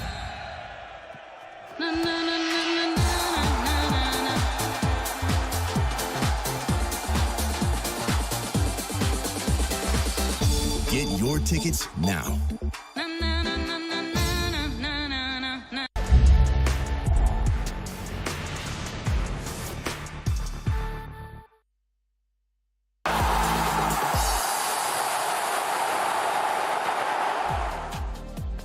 Yes, welcome back to Multi-Match Live here on the home of the National League, DAZN. As we wait for the teams to come out, what are we expecting in the second half, Aaron? Plenty more twists and turns, no doubt. Yeah, it'll be interesting to see what Steve Morrison's approach is to this second half. I think that he'll want to go out and win the game. You know, I think that his team have shown more than enough in that first half to think that they can go out and get something from this game. For Dean Brennan, I think that they'll know that York are winning. They'll be expecting York to win today, and they'll know that if that stays the way it is, there's going to be more questions asked. There's going to be even more pressure heaped on his players, and you know, I think they have to go. I think it's all or nothing for them. I think go for it, really go for the jugular, go to try and win the game, and then if you end up falling slightly short, then you deal with it. But I think they really have to go and impose themselves in the second half. Do you think Dean Brennan tells his lads the score at York? They know. They'll know. It seeps in. You hear the crowd, you hear the reaction, you know straight away. It's the perception of the players. And it is a pressurised situation. Listen, it's not easy. You know, it's difficult for Dean, for sure, as a manager, to find the right words, because they've come close once before, haven't they? Yep. And for the players, what he needs is a couple of the leaders to stand up and say, I'm the man. Because that's what you need. You need your players sometimes. He can only do so much. He set them up correctly, I believe. They're good enough. But a couple of the more experienced players have got to say, right, this is it. This is our chance. We go and do it. You know, I've fallen short in the playoffs before, and sometimes there's a little bit of nervousness. But when you're on the front foot, and when you say, let's not worry about it. We're in a great position. Let's go and enjoy the battle and the pressure. Then you go and do it. Sam, can the fans enjoy the battle and the pressure from the stands? Well, as a Maidenhead fan, I don't think you'd be quite enjoying it. But no, there certainly is the pressure on the game. I do want to see Maidenhead go for it a bit more, really. You know, they started the game off really well, really high tempo. You know, closing down Wealdstone quite quickly and making sure that they can't play. But they kind of lost their way in the second half, the second part of the second half or first half. And I think they just need to get back to what they were doing before. You know, Wealdstone, they couldn't find a way out, and then, you know, the goal went in quite early on, and they maintained the pressure for a little bit longer, but Wealdstone slowly just started easing their way back into a game. And in the second they had a chance, the pressure seemed to just pile onto Maidenhead, like, well, the pressure that was expected, really. But they don't seem to be actively trying to go out and, you know, like Aaron said, go for the jugular. They're not really trying to, you know, take the game by the scruff of the neck. I think they really need to go for it. Well, there's plenty more National League coverage coming your way. We start at 12:30 this Saturday. Part one of a double header is Woking versus Eastleigh. That show kicks off at 12:30 p.m. and then we've got Southend United versus Wealdstone from 5:15. We're going to be at Roots Hall for that one. Can Southend nick a playoff spot? They are winning this afternoon, so it is on course to be an incredible end to the season. Then on Tuesday, April 29th, we've got Rochdale travelling to the Midlands in more midweek action. Can the men from Manchester take advantage of their final game in hand to cement their place in the playoff picture? It's all live on the home of the National League, DAZN. And you can catch all the goals and action. Okay. Right, we're about to kick off in the second half as Barnet are out there, they're ready to go. Aaron, there's going to be a lot of tension in that VBS Community Stadium. Fuad said there, beside it being raining, the tension's been hot. It has been spicy, to say the least, and it's only going to get hotter, I think. Yeah, it is. Listen, I think Chris hit the nail on the head. There's a lot of pressure on these lads.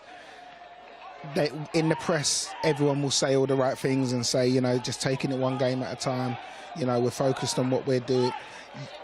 You, as a player, you can't help but think about what could be and also be a little bit nervous about what might be.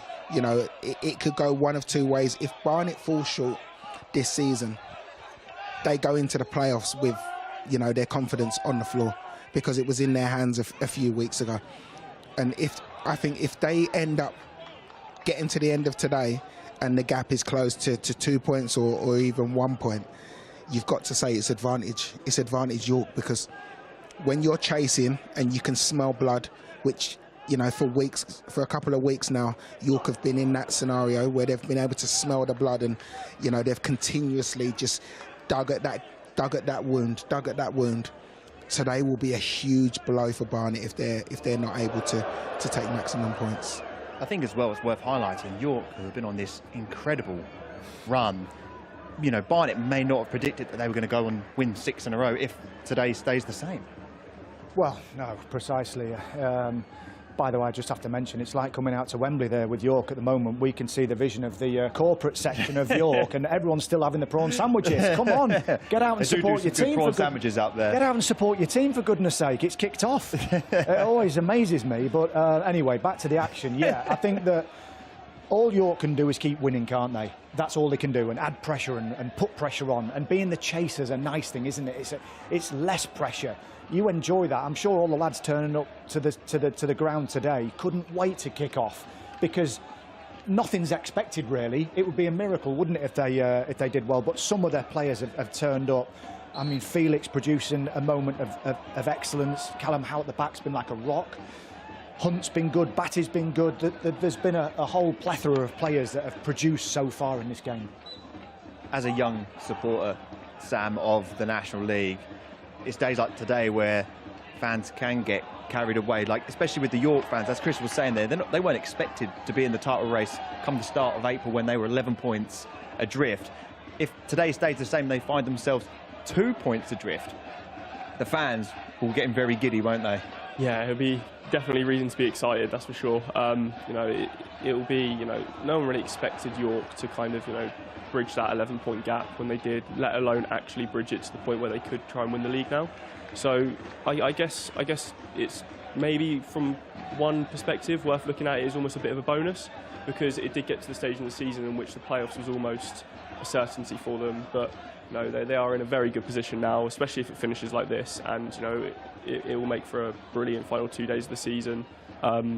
Maybe not so much for Barnet fans, but you know, York fans will certainly be eager to see their team try and, you know, pick up a couple of points and get, you know, win the league, hopefully for them. As for Barnet, have they started the second half? We're only a couple of minutes in, Aaron, but they look like a team that are going to be on the front foot. Yeah, they've started in the right way. You know, just had an opportunity a moment ago, a lovely little flick from Stead, and I think it was Glover, just hits a shot across the goal, but just wide of the post, and they seem like they're on the front foot. You know, like I said before, they really need to go for it. They've got all their goal scorers on the pitch. It just Kanu misses out through injury. You know, he was carrying a slight injury anyway. in the game against Eastleigh. Played in that, but had to be replaced, and probably isn't fit enough to be able to go again, you know, a couple of days later. But other than that, they've got all their goal scorers on the pitch. This is now where you need to take advantage of it. You know, you really need to hammer home that. It looks like Barnet have got a corner. I think it's Reece Brown got down the right-hand side, looked to put a cross in and gets a deflection. These are the situations now. Get the likes of Aluru up, who scored from a set piece in the reverse fixture. And these are the times and moments, aren't they, Chris, that you really need to capitalise on? Yeah, they are. You know, we talked about pressure, but it is good pressure. You still have to believe it's good pressure. To be in this position, to you know, let's be honest, to be a pro footballer, to be doing a job you love, it's still there. You still got to remind yourself, and sometimes in these moments you have to just take it back to basics, take a deep breath and say, right, we're in a situation, but one of us has got to turn up and produce the goods. How difficult is it to actually enjoy it, though, when you're in the moment? Because if you're a York player, yeah, you might be enjoying it. How difficult is it for Barnet to actually? Yeah, it is difficult, but for as I said, for the more experienced players, they know they've been there. That you know, this is a good pressure, isn't it? You'd certainly rather be that than fighting at the bottom. That is pressure, because that's livelihoods, that's contracts, that's potential futures at clubs. That's where it really hurts, and that's when the pressure is. I call this a good pressure where you can enjoy it, and they've had a fantastic season. Listen, they've had a couple of blips. This is a problematic spell, isn't it? A loss, a draw, and now this draw. But if they can come through and win it, it would be momentous. I still don't think York are going to win the championship if they draw 1-1. There's still a lot to play for. They're still leading by 2 points. And we've got a red card at Sutton. This could be a huge turning point in the game. We'll get replays as well. We're just seeing big one-on-one as well at big chance of Maidenhead. Yeah. So yeah, Mikulski's just gone one-on-one. It's a great save from Baptiste. You know, he's made a few crucial saves and stops this game. It was a tight angle. He tried to take it around the goalkeeper, but he just got an arm to it and managed to push it wide enough for Mikulski to not be able to get a shot away. So it stays 1-1. It's all going off at Sutton. Is that a penalty as well? Yeah, it's a huge moment for Barnet. A red card, I'm not sure who's got the red card, but a red card, so Sutton will be down to 10 men. And it looks like Reece Brown has the opportunity to step up to the penalty spot. At the moment, it looks like Shelton's got the ball in his hand. Brown's standing on the penalty spot. I think it is going to be Shelton who's going to step up and take the penalty. He's actually scored a penalty already this season. Definitely someone who Dean Brennan trusts since he's brought him in from Oldham, has been an inspiring signing for Barnet. Huge pressure on him now. You know, this is a big moment to give Barnet the lead, and they'll be hoping that this ends up in the back of the net. Referees just making them wait. Fans are doing their best to put him off as well. Slow and steady. It's a brilliant penalty. Down to, sends the goalkeeper the wrong way into the bottom left-hand corner, and that is a huge turning point. Now, how do Barnet now kick on and build on that? Because they did this in the first half. They got a goal lead, and then were pegged back. What do they now need to do? As a manager, what are you now saying to your players? You've got to go rock solid, haven't you? You've got to go rock solid and think that, you know, you stop the opposition from scoring from this point on, and you are moments away from an unbelievable historic moment. And you know what we talked about, players stepping up? That's pressure. I was going to say. But he enjoyed it, didn't he? He looked like he enjoyed it, stepped up, stroked the penalty away. I think they've got to go solid. I don't know what changes he'll make. I think it can be dangerous to sit back, but just to have that little bit more solidity and not leave gaps, that's what I think he'll be thinking. What we'll say is, when I was looking at these two teams and doing the prep for them, Sutton have only scored more than one goal once in the last 12 games. So I'm sure that Dean Brennan would have been saying, we can go and outscore this team, and 2 goals could and should be enough. Well, we saw the backroom staff of Dean Brennan jump for joy. Dean was calm, cool and collective. Fuad, what was it like down there when the goal went in? Yeah, it was like a sigh of relief, to be honest, because they came out in this second half and there was a little bit more scared tension, you could say. You knew there was a lot more on the line for Barnet, and it was Oldham who was brought down by captain Tyler French. French sent off for Sutton, bringing him to 10 men, and again the man Shelton from the spot this time, getting his brace for the day, scores, and it's 2-1 Barnet. Back to you guys. It's 2-1 Barnet, and Fuad has still not found a brolly for the second half. At least the game's entertaining for him down there. We said that the goals at Barnet would filter through to York, Barnet vice versa. As Oldham have an attempt on goal, that can take the stuffing out of you, can't it, when you hear that Barnet have gone 2 up, and not only that, Sutton are down to 10 players. Yeah, it can a little bit, and as it's turned out, it looks like it has. It's amazing, isn't it, for what it can do, confidence. They are probably in their best period of the game, Oldham, just applying a bit more pressure. They're starting to press a little bit higher. They'll also feel it, won't they? They'll know what the result is. They'll know what Barnet's result is. So they start pressing a little bit more, running a little bit harder, knowing that the York players will be feeling that tension a little bit more. I have to say that Ollie Pearce not touched it really in this second half. Just can't get him into the game at all. They don't seem to be playing with as much freedom, but they're still winning the game. They're still in a great position. And they've got some lovely prawn sandwiches that they can have.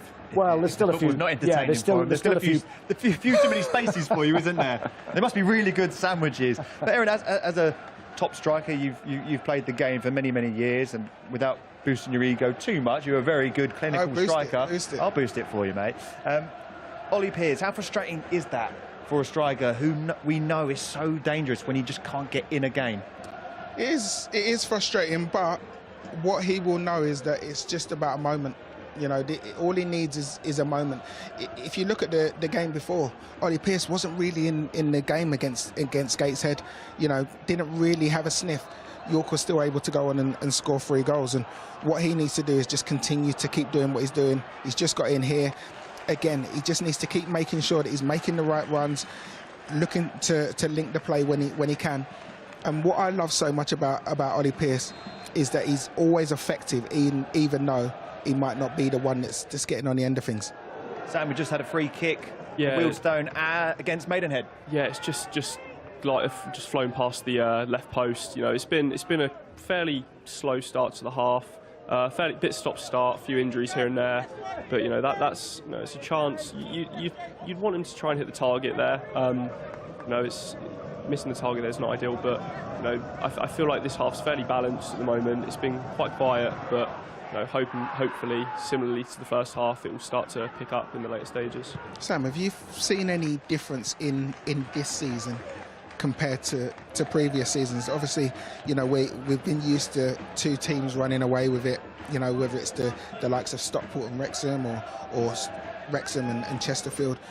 Have you seen any difference in terms of how evenly matched the teams are this year? Yeah, I think this season there's been a lot of tight contests, and I think the table itself has shown it.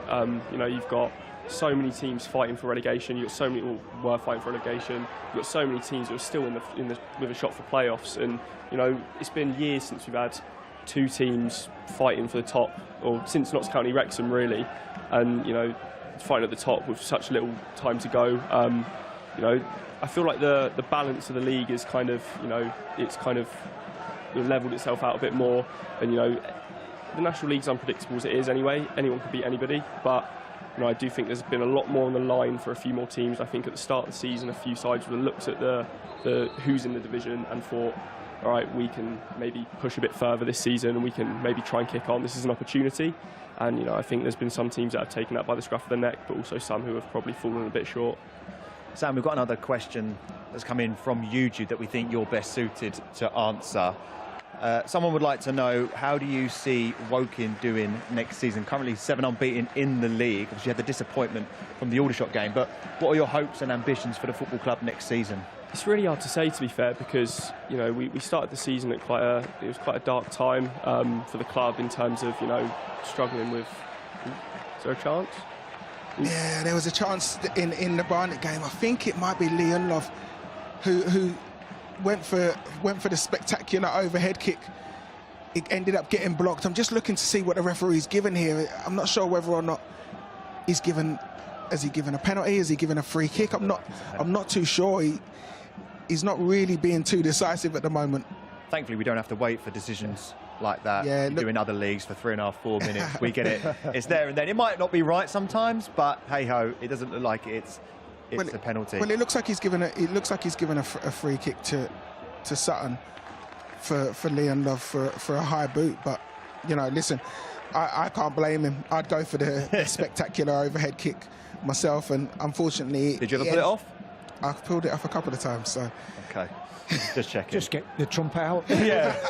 I'll be on YouTube later seeing if that actually did happen. Sam, go back to the point about Woking. Where do you see it next season for them? So I think they're in a position to kick on. Since Neil Ardley's come in, he's done a brilliant job. You know, since New Year, only Barnet have lost more games in the league than Woking. There are a few more draws in there for Woking than maybe some would have hoped for. But, you know, it's night and day from pre-Christmas to post-Christmas now. And I think with the new ownership, it's kind of a bit up in the air in terms of what's going to be, you know, invested and what's going to be put where. But I think most fans will be hoping that they can kick on at least for you know, compete for that top 7 spot come, you know, the end of the season next year. Looks like Carlisle are getting relegated from League 2. Do you fancy that on a Tuesday night, Carlisle away? Yeah, that takes you 3 days to get there. It's a brutal journey. That's a tough one. But all seriousness, a game like that in the National League, I know teams have to travel a lot anyway. But, you know, I've got nothing against Carlisle. I've been there. I had a good time. But it is a long way away. And for some of these clubs, it's difficult, isn't it? It is when you play for Plymouth. I played for Plymouth, and I think the team coach, honestly, it's a genuine story. The team coach broke down just about 45 minutes away. About 2 in the morning. We're getting the National Express bus back. We lost as well. Yeah, it's a long way, but let's be honest. You want to be in the EFL. That's why we're all doing it. That's why they're all doing it. I have to say, going back to this game, by the way, it could have been game over. Brilliant delivery against set piece. Callum Howe heads it, cleared off the line. We've got a chance in the Wealdstone game. This is Baldwin, Sam. Yeah, a big chance at Wealdstone. Baldwin, he's cutting off the left-hand side and he's let one fly from the edge of the box. It's a great save from Sam Howes, the former Wealdstone goalkeeper himself. I believe they brought him in on an emergency loan earlier, a few weeks ago, Maidenhead. But you know, it's a great save. He's just pushed it to safety. You know, nothing too spectacular in terms of the save itself, but you know, it's a good chance for Wealdstone again. Feels like Maidenhead haven't really got into it this second half yet, and you know, there's a lot on the line. They need a goal. Yeah, no, they haven't really seemed to get going. You know, they've kind of followed on from the end of the first half. You know, I do feel at times, sometimes they do try too hard to try and nullify the opposition rather than play their own game, and it does feel like that is kind of the case. You know, they're trying to look to make the game scrappy, but Wealdstone are just sticking to their guns and they're playing some good stuff. But you know, if Maidenhead do want to stay up, they do need to up the ante a little bit now and try and create some sort of chance or moment, because you know, they've got Mikulski up front, he's scored a fair few this season for them. He's in double figures. They just need to give him an opportunity and hopefully he'll take it. Aaron has the one-man advantage. Worked well for Barnet so far since the red card. Well, what it's allowed them to do is to be able to stay solid, like Chris said. Barnet are now staying solid, and they're just waiting for their moments now, looking to try and pick Sutton off. They're not going gung-ho to try and go and get that third goal. They're just keeping a really good shape. What I will say is their front line is very, very good. Callum Stead does not stop running. You know, I've been so impressed with him this season. Last year he was very in and out of the team because the manager didn't want to, you know, he would only just come into full-time football, and he didn't want to kind of overdo it. This year he's been an ever-present. You know, he's one of the first names on the team sheet for Dean Brennan. Been so impressed with him, and he's definitely one that I think you'll agree, Chris, can go on and play in the Football League comfortably. Like yeah, 100%. Great signing. Brackley Town scored a lot of goals there, didn't he? Very brave. He's only diminutive and slight in his frame, but he's really brave. He's quick. And what's he got, 16 league goals, I think? It's incredible, really, for such a young lad. So, yeah, 100%. Hats off to him. Who else would be your pick of the season so far? As Yorker on the attack down the right-hand side, it looks like it's going to be snuffed out. It's not a free kick, but which other players? Because what we're seeing in the National League, that a lot of these clubs and their forwards are getting double digits, which is great to see. But who's one that you've picked out? I know we've talked about it, and you know, sometimes there might be criticism of focusing on one player, the person who scores the most goals, but looking at some of his movement in this game, some of the subtle movements, and the fact he's assisted 10 goals. You can't look away from Ollie Pearce. 30 goals. And we discussed it before the game. Wouldn't it be brilliant if he continued that in the league? And I've been so pleased. Saw a bit of clip of Bromley and the success, and seeing Michael Cheek and people saying, could he do it in the league? And hasn't it been fantastic to see him do it? Yeah. To go and, I think he's got, what, 22 goals? And people said, no, you couldn't do it in the league. Well, he's proved them wrong. And it would be great, the same if Ollie could do that. Well, if you look in comparisons to when we was watching Macaulay Langstaff and how many goals he scored. Yeah. But like you say, with Ollie Pearce, it's not only the goals, is it? It's the assists as well. Incredible. He's lively. He is on the move, and you have to be that. He's been a little bit quieter in the second half, and fair play to Oldham. They've put some serious pressure on. They are throwing bodies forward at will, and it looks like you're going to make some changes soon. And the crowd are willing them on. Another fantastic away support. The National League South is an incredible division. It's been touted as the best title race in the world. And just going off what we were saying about Carlisle dropping down, Truro are currently top of the table as it stands. There was the top 6 could go top or could still win the league before the end of the season. Currently Truro are sitting there. Imagine Truro versus Carlisle away. Truro versus Hartlepool. Truro versus anyone. It's like 3 days off, isn't it, Sam? But you know, only and a half out of it. But the National League South has been absolutely brilliant. You've got Worthing, Torquay, Dorking, Boreham Wood, Truro, Maidstone with George Elokobi. What has been your highlight for that division this season? I think just the highlight as a whole is just the competition that is brought to the game. I think, there is a growing, the non-league is growing, so there are more full-time teams in that division now. That is much more competitive. I do think it's been a long time since any division's seen a title race like that, and I think it's something that a lot of people can look at in terms of non-league and get excited about, and I think it's quite a good advertisement for it. Again, it's completely up in the air who's going to come up at the moment. Like you said, Truro are top now, but there's a good chance they can be 6th by the end of the day. So it's completely all over the place. But yeah, I wouldn't be comfortable guessing who's going up from that division at the moment. And in the National League North, it's equally as competitive at the minute. At the start of play, Kidderminster Harriers, Phil Brown were joint level with Brackley, and they were winning on goal difference. I think it was 86 points. You've got Scunthorpe and Third and Chester in there. Huge football clubs, but absolutely. Having someone like Phil Brown back in the National League can only be a good thing. Yeah, definitely. And listen, I think in terms of not only the players but the managers, we've got some big names. Steve Cottrell, vastly experienced at the helm at Forest Green. I think it just shows how far the National League, and North and South as well. I just think it shows how far it's come. That top quality players want to come and play in at this level. Top managers want to come and manage at this level and know that they've still got the hunger for it. The likes of Phil Brown. Everyone knows Phil Brown from his famous team talk on the pitch at Hull City, but he's still got that drive. He's still got that desire and that burning sensation to be able to go to a club like Kidderminster and hopefully go and get another promotion on his CV. Sam, you've been following the National League from such a young age. Why do you think, and when did it change for you when we started seeing all these different managers come in, and when do you think that turning point was where the National League became what the National League is today? Well, I think the general limelight kind of improved on it in terms of the Wrexham Notts County title race. I think when that came about, you saw the likes of Ben Foster come to Wrexham, all the highlights of Paul Mullin and Wrexham spending the money, and it brought more attention to the league. So I do think that year is it's a staple of the division. I'd say if anyone wants to look at a big standout season, it'll probably be that. I think that's probably one of the bigger turning points for it. I have seen a fair few seasons before that, obviously, where things have been a bit down to the wire. Obviously, if Woking have been in the National League South at some point as well. But yeah, no, that season's done absolute wonders for the division. Oh, it's a huge chance miss. A huge moment in the Wealdstone game, and you've got to say Alex Reid, with his goal scoring record, you expect him to put that away, don't you? Yeah, that's a big miss for him. He's missed a few today. He's put 2 over the bar already, and now that as well.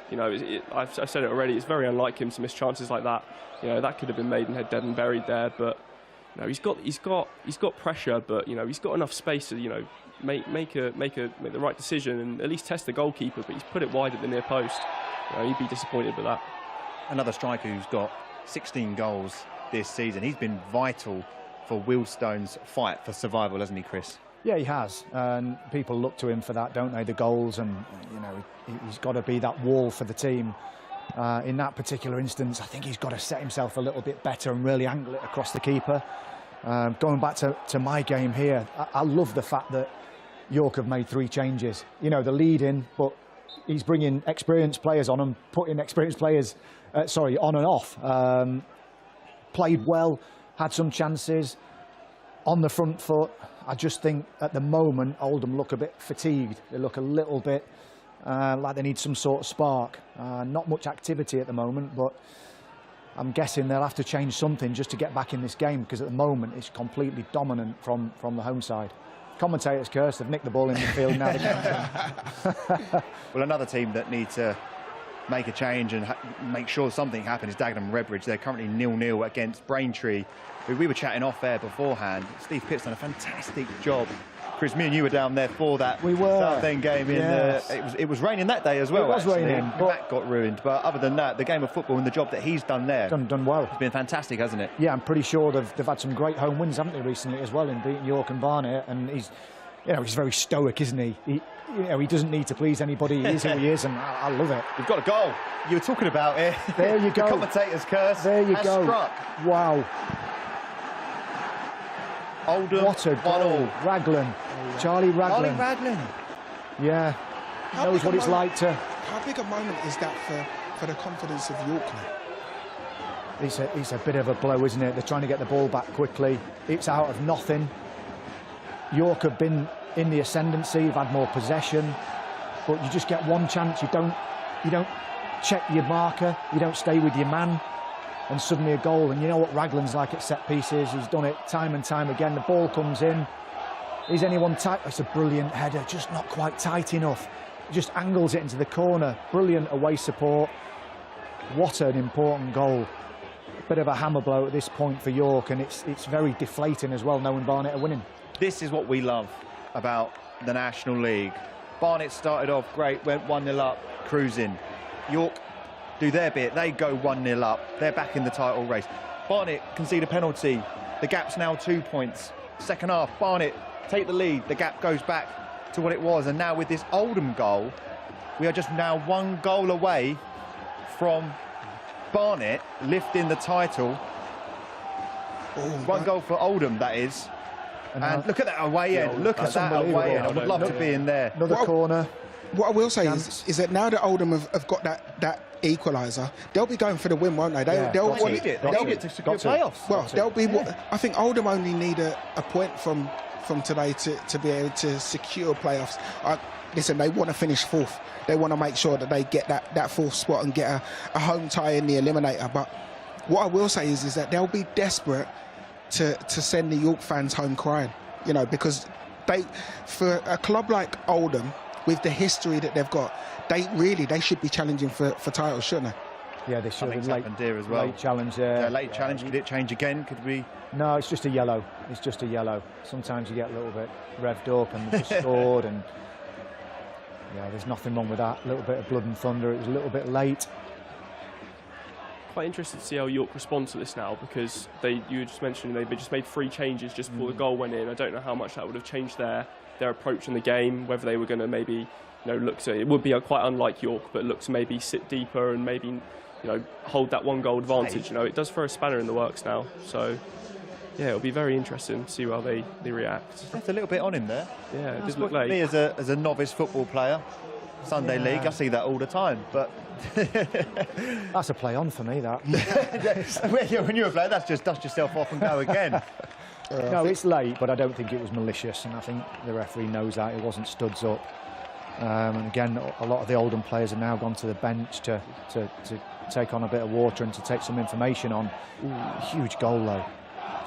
Okay, chance for Alex Reid again. There's a chance for Alex Reid, but as it goes out for a corner, then we can now cross over to Fuad, who I presume hasn't got a brolly, but he was by the dugout at Barnet. What's going on, Fuad? I I don't have a brawler yet. I don't have a brawler yet, but it's okay. The action is picking back up again. It's been a little bit flat, but I think the Barnet fans might have just heard that Oldham have made it 1-1, and their title hopes have just stepped a little bit closer. One more Oldham goal, and there's going to be bedlam here at the VBS Community Stadium. It's still 2-1 for Barnet here, but the game isn't as exciting as it was in the first half. Back to you guys. It's nice to be so up close to the action in the National League here on DAZN, to have Fuad there right by the dugout. I mean, you wouldn't get that necessarily anywhere else in the Football League, so it's great to be able to cross over to him to get in amongst the action. As we're down the left-hand side for Maidenhead, and it's saved quite comfortably.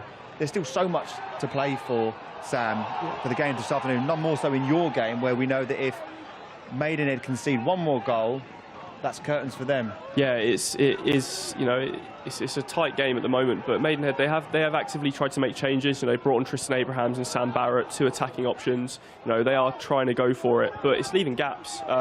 Just a second ago, Baptiste played one direct ball from his box straight into Alex Reid, and he's contested it with fair weather, and you know he's created a chance for himself.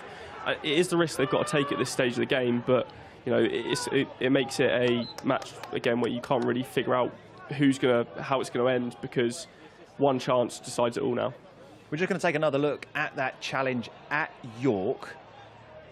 Chris said it's just a yellow. Aaron, just get your thoughts on it as well. As the ball comes in, everything looks worse in slow motion. Without being too close and having that other angle to see where the contact was made, the fact that the player's still down as well shows it was probably a bad one. Yeah, but for me, that's a yellow card, nothing more.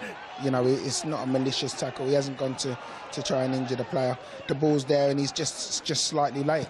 You know, I think the referees made the right call there. And you know, sometimes when a lot of players come and get involved and there's a melee, that can sometimes influence the referee's decision. But yeah, for me, yellow card, move on. Let's get some more goals.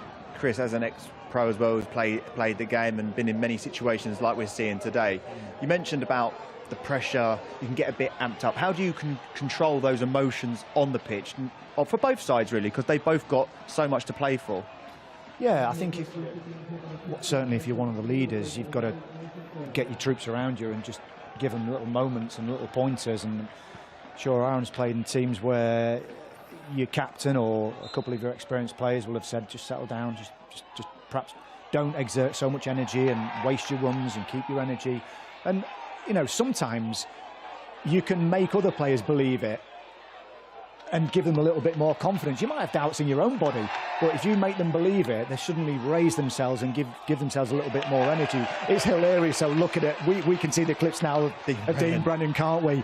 And he is going crazy just to fire his players up, just to give them an extra percentage. Well, he'll know just how important this 3 points will be to his team. You know, especially with the result or the score as it is at York and Oldham. That will put them 6 points clear, and that will mean they only need a point from their remaining 2 games. Their next game is at home, you know, which they've been formidable this season, gone unbeaten so far. So I think that he realises that this game literally puts them on the cusp, especially with the amount of pressure that they've been under, you know, over the last couple of weeks. I saw it on the post-match interview with yourself and Natalie Pike with Daniel Collins. He was talking about that pressure, and you asked the question, like, how nervous do the players get? But he said a really interesting thing where he was like, we've created this, so we have to be able to deal with it. And he's still talking about the 100 points. So as players, he's open and honest and saying, yeah, we feel it. Of course we do. There's a lot at stake. So as players, you know, it's great how honest he was in that moment. Yeah, it was, but I think Chris mentioned it. You look to your leaders, you look to your senior players. And since Danny Collins arrived, listen, he got relegated with Dover. Yeah. And there was something that Dean Brennan saw in him that said, no, I'm taking him regardless. He's just been relegated from the National League. He's the type of player that I need in my squad. And since he's walked through the door, he has been absolutely magnificent. You know, was a top goal scoring defender last season, pops up with a really important goal against Eastleigh. And throughout his you know, time at Barnet, he has been one of the standout players for Barnet, hasn't he? Yeah, he has, yeah. It's a good point that, you know, when you get that disappointment of a relegation. I was listening to Harrison Mell's interview about going down with Dorking. He's played, what, 45 games this season, and it's driven him on to want to achieve something. And Adam Hinshaw has talked about York's in his soul. That's what it does to you, a football club, when it's going right. It'll be interesting to see how this pans out, to see what that exertion of energy, if they don't manage to pit Barnet to the title, they've got to then, chance again, reinvent themselves, haven't they, in the playoffs, to try and get that energy back. It's so interesting to see how this game pans out. But if it does stay as it is, and they're drawing the game at the minute, if they go on to win it, and they still don't win the title, they're still going into the playoffs. Of course, on an incredible run. So yes, but like you were saying there, can you have a little dip in form if, like we've said earlier, they were so far away from it. Now they've got a sniff of it. If they then become far away from it again, in let's say they lose it in a couple of days or next week, how do you rebuild yourself? How do you, as players, get yourself up for it? Or is it that easy? Because lads, we've been on an incredible run. Yeah. Look at the positives and how they play. Just a free kick going to be delivered here. This could be decisive. He's put some good deliveries in, Hunt, today. Whether or not, it will matter. No, cleared defensively well. It is funny watching Oldham as well, how they're defending. Obviously that was a set piece, but they're going 5-on-5 all the time up front. They're just throwing bodies forward because they want this win. And Oldham are under the Giants, aren't they? They are under the Giants, and I could see Raglan at times waving his players forward just to go forward, just to get some territory, because at the moment York have settled themselves a little bit and are passing the ball again and dominating possession. York are the kings of scoring late on in games. That game is not over until the referee blows the whistle. There's some great play down the right-hand side as we watch it now come in. The ball well cut out there by the Oldham back line, which is staying strong. Sam, what's going on? Got a set piece from Maidenhead from a corner that's gone way over the top of everyone. Yeah, that's a waste. That sums it up, doesn't it? Yeah, so that sums up Maidenhead's second half performance. Really, they've had opportunities to test.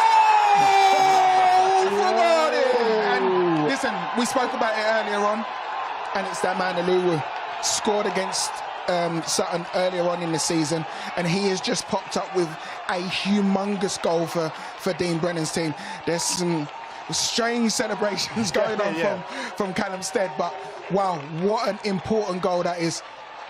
Great delivery from that right hand side, in swinging corner, and it's just Aluwu gets up above his man, directs it back across goal, and that should see Barnet get all 3 points. And this is what it meant to Dean Brennan. I was going to say, he's watching it live on Fuad's camera, and now he was very calm and collective in the previous goal. But look at that, the emotion on that one. That just shows how much it means to Dean Brennan. And he knew from the second goal that went in, there was still so much more football to play. But that one there, pure emotion, which we love to see. He knows how big that goal is, Aaron. Yeah, well, I can't wait to hear from Fuad, because he'll be there. He'll be able to actually feel the energy in the stadium. But I can tell you now, after, listen, I've known Dean Brennan a long time. He's one of my former teammates, and I've been in the camp and seen how hard they work. How hard they work on set pieces, how hard they work on patterns of play. That will delight in the fact that they've got that goal. But the pressure, there was huge pressure on them, and you almost felt it. You felt it in the stadium against Eastleigh on Friday night. To come out of this game, with 3 points, they'll feel that they've got one foot in the EFL. That would do so much good for their confidence, won't it? They'll probably be passing the ball around now with that extra 5%, knowing that a little bit of that pressure has been taken off them. Yeah, definitely. Listen, this is a difficult game for them. Sutton are no slouches, and Sutton showed them in the reverse fixture that they're more than capable of scoring goals. There's a huge chance here for Maidenhead. Ooh, it's a goal kick in the end, actually.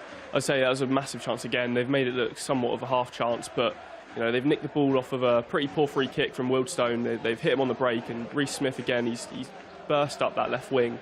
But he just couldn't get his cross off. Mikulski again's waiting there in that box, but he just couldn't seem to get it.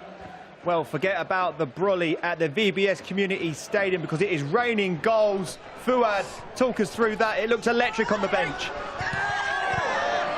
Well, Dean Brennan was literally what every Barnet fan was like when that goal went in. A towering header has pretty much confirmed the 3 points for Barnet. They've come here and they've almost completed the job. But you can see behind me, he's still going nuts. He's not letting it go until we get to the 90th minute. It is 3-1 Barnet, an advantage to them.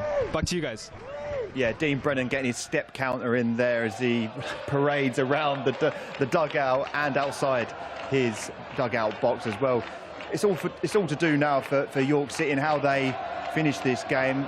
The goals will have filtered through to the fans, but who needs the goal more? Is it York or is it Oldham? Yeah, well, at the moment, Oldham are definitely on the front foot. Just throwing bodies forward, no glaring chances, no balls fisted across the box or passes in the 18-yard box, but it's just momentum, it's just pressure. I've had a couple of corners, obviously Raglan scoring one with a brilliant header, and they do look dangerous. They are land of the giants, they have got some big boys ready to attack, and it looks a struggle at the moment for York just to get forward, actually. Okay, in the other sports, boxing, there's a huge match taking place this Saturday. It's Eubank Jr. versus Connor Benn. It's this Saturday. You can buy it now. It's live on DAZN. It's going to be a sellout crowd at the Tottenham Hotspur Stadium for Fatal Fury. That's Eubank v Benn. Buy now at DAZN.com/boxing. Then this summer, it's the FIFA Club World Cup.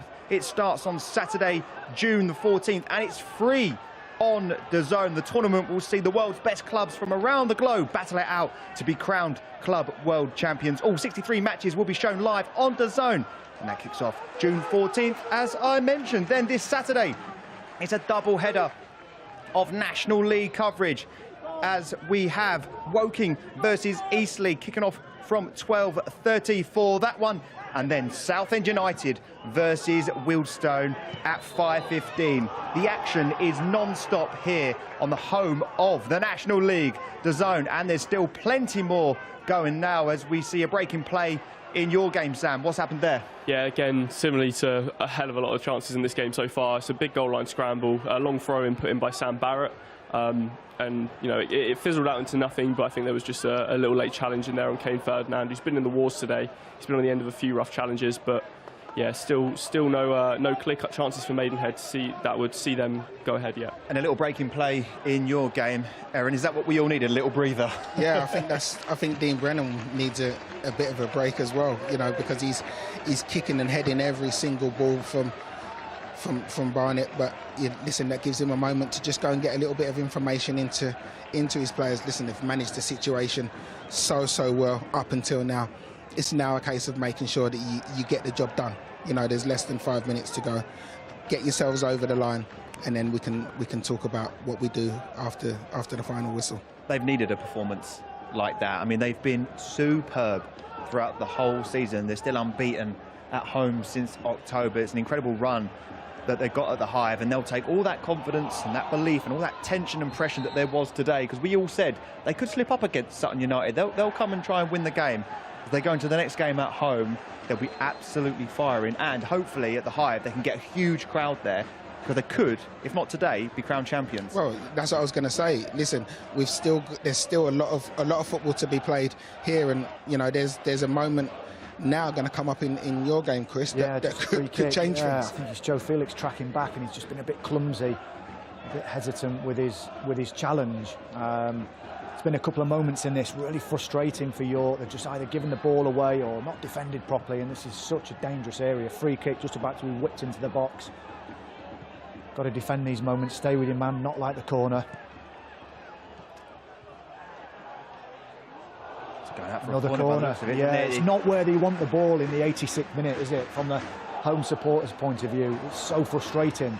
They just haven't managed to get any momentum in this second half, and I do think the goal from Barnet's taking the wind out of the sails. How will you players be feeling now, knowing that another delivery is going to come in? We've already conceded from a set piece.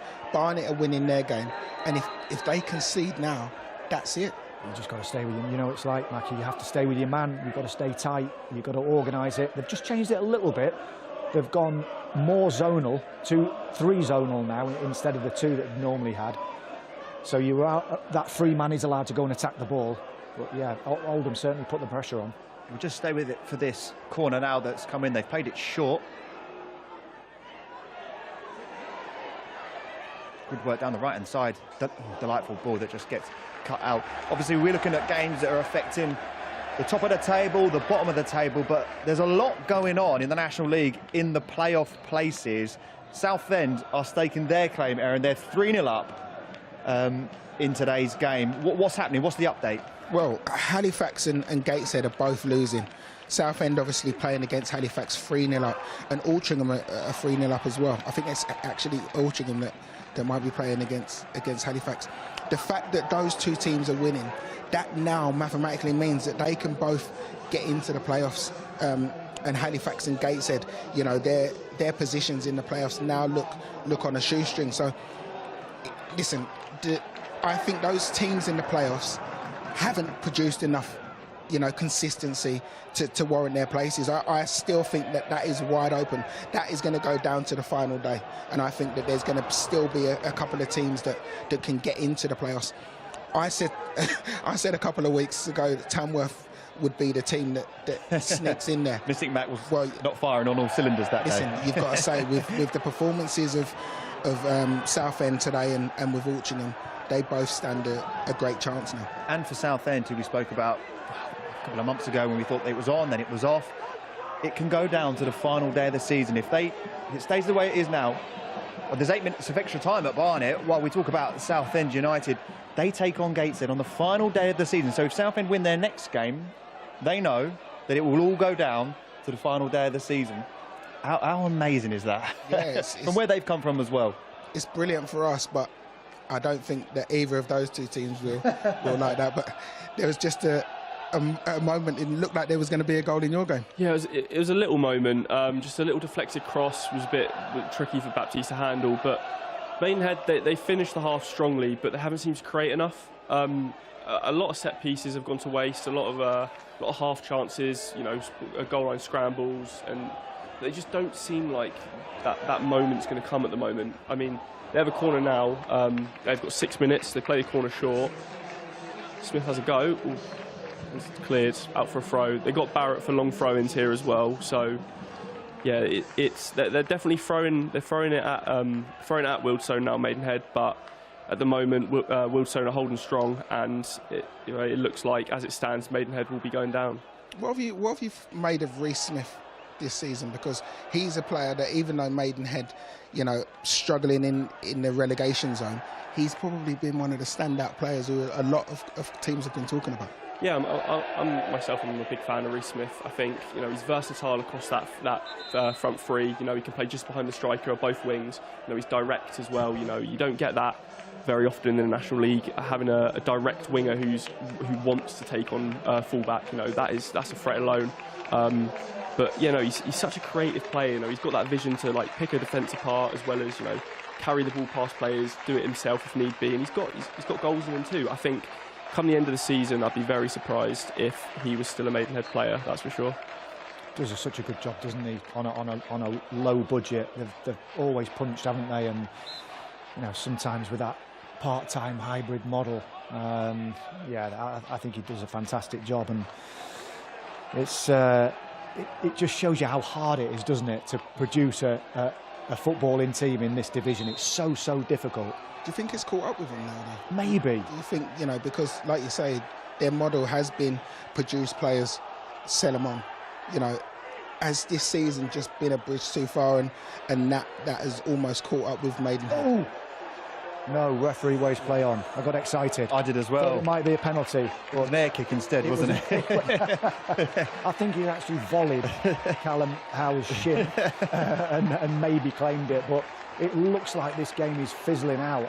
York have just not managed to get the ball at all and put any pressure on. There was a free kick, you know, moments ago, and it's just drifted over aimlessly for a goal kick for Oldham, and suddenly they find themselves now defending the opposite end.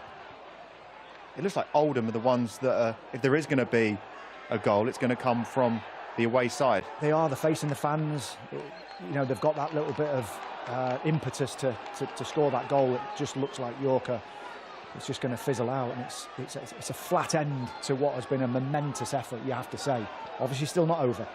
Sam, does it look like Maidenhead are going to get that goal that would be crucial for them in their fight for survival? As it stands, it doesn't. They're throwing it forward. You know, they're chucking it into the box at every opportunity. You know, it was a bit of tension here. You know, between two players. You know, it's all kicking off a little bit. Can't tell who that is. I think it's Lati Fairweather, and I can't tell who that is. But you know, you know, you can tell there's tension in the game at the moment, and you know, there's a lot at stake. But they just haven't been able to create that clear-cut chance that you'd expect one of their forwards to finish. And yeah, at the moment it doesn't look positive for them. Well, we're into the final couple of minutes at Sutton United versus Barnet, so it's only right that we cross over to Fuad to tell us how it's all ending over at Barnet. Yeah, there was 8 minutes added on, which added to the tension, I can't lie. But we played 4 already. Barnet have done everything they can, everything they needed to do today. 3-1 lead, and now the attention turns to Oldham. If Oldham can nick a goal in the last few minutes, Barnet will be champions. But they've done their job here. It's back to you guys in the studio. Cheers, Fuad. Well, it looked like York City were going to be the ones that potentially nick a goal from this long-range shot, Chris. Yeah, just a shot from the edge of the box, but just doesn't catch it right. You can see everyone's hands up in the box, can't you? The big boys have gone up. They just want a little clip to the back post, and he's gone for the glory. You know, if it ricochets in, you're a hero, but if it doesn't, you make the wrong decision, which that was. Not long left. I think this will be it, unless the referee decides to add any more on to what he's already added on. Well, it was a good Friday for York, but it looks like it's going to be a marvellous Monday for Barnet, Aaron. Yeah, listen, they're just seeing the game out now. You know, they're still the team in the ascendancy. They're now trying to go and get that fourth goal. But I think having the extra man advantage has definitely played a huge part in this game. You know, Barnet had dominated possession anyway, even when Sutton had 11 men on the field, but they're just very good at taking the ball away from you, building it, getting into the final third, and then just building around the box, keeping possession and making it really difficult. This is the perfect performance for Dean Brennan and his side. Well, the title rolls over to next weekend because it's finished. York City won, Oldham Athletic, Chris. It wasn't to be for York. It's going to go down to the wire, but it looks like Barnet are going to win the title next weekend. How does Adam pick his players up after not just hearing that, but drawing at home 1-1? Yeah, it's going to be tough to take. They've been on a tremendous run, haven't they? Let's be honest. Absolutely fantastic. They've probably put more pressure on than they thought they would. But this game, it looked against a physical Oldham team that they just ran out of steam at the end. I think they've exerted a lot of energy recently, and don't forget there's a heck of a quick turnaround of games, isn't there? This last sort of 3 or 4 days. Second half, that energy that they'd normally have had gone, and they couldn't get any momentum. They couldn't get the passing game. You have to say that it's a brilliant away performance. Oldham were really good. Had a few set pieces at the end. Obviously, Charlie Raglan got the equaliser, and they maybe could have won it with another delivery. It's probably, to be honest, on the balance of what I've seen today, it's a fair result. It's a good away performance. And, yeah, when you look at what Oldham do with away performance with the crowd and what it gives to them, it's given them an extra 10-20% today.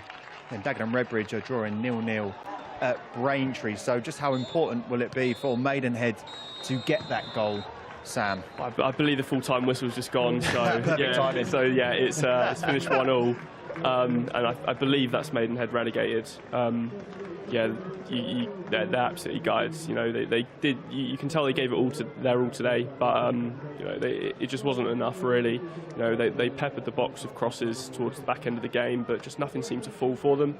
You know, it's a shame really. They've fallen short to a delivery into the box earlier in the game, and I think that's probably sums up their season. You know, for what used to be, you know, a Devonshire side which had a load of grit, a load of structure, defensive stability. It feels like that just wasn't quite there this season, and it just was maybe a little bit too much this year to try and put that run together to keep them up.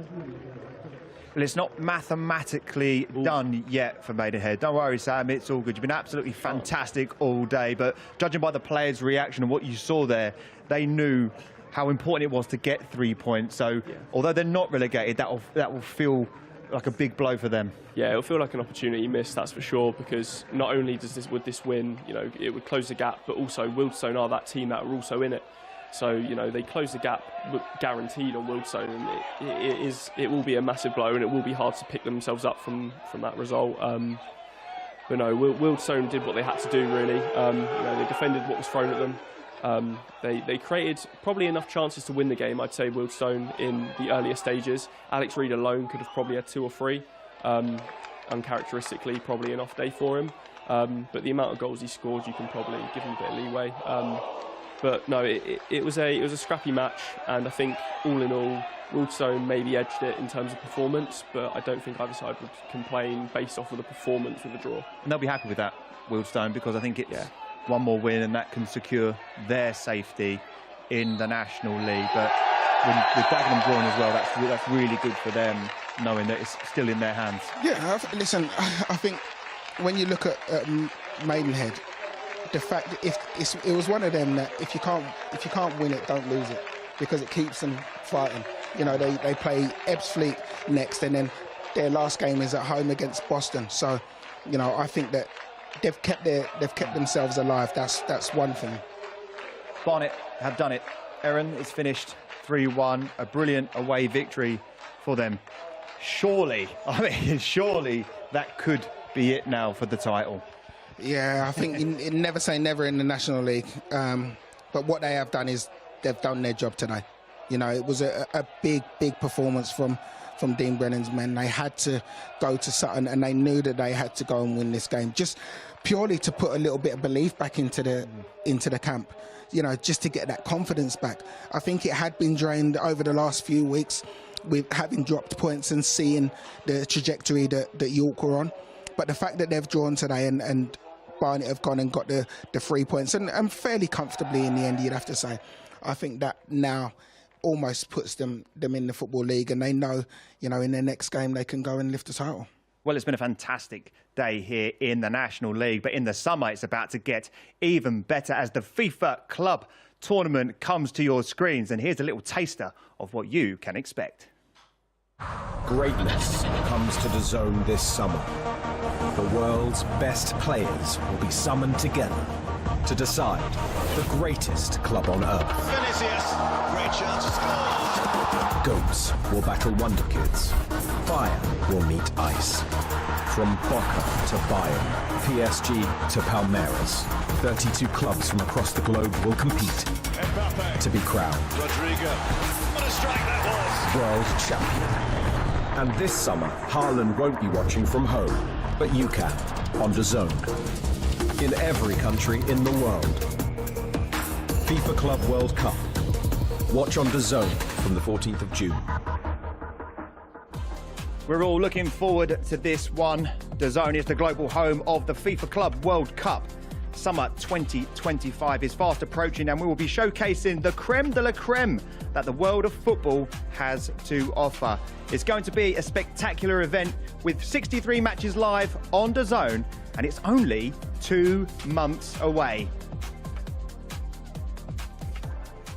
Well, it has been an incredible afternoon of National League coverage. Don't go anywhere, because we're going to unpack it all straight after this break.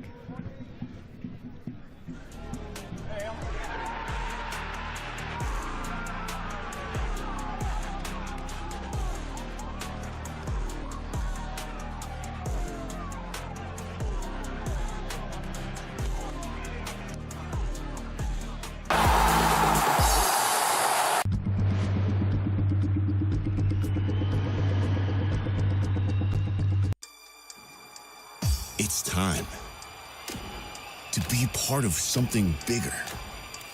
A global celebration. This is you and me.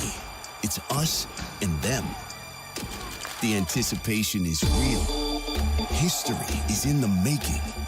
So find your fandom and claim your seat. It's time for the FIFA Club World Cup.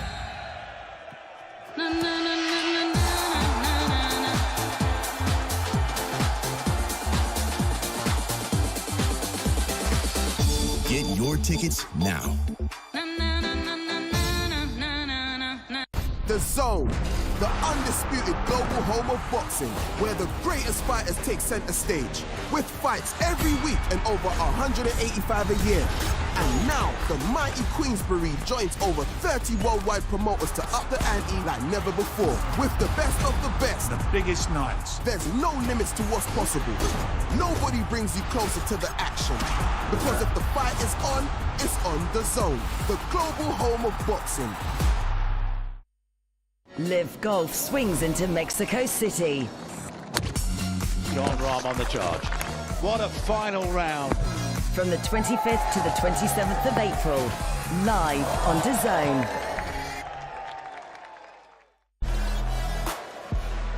Don't miss Sheffield Sharks take on London Lions in the climax to the SLB regular season, April 27th on DAZN.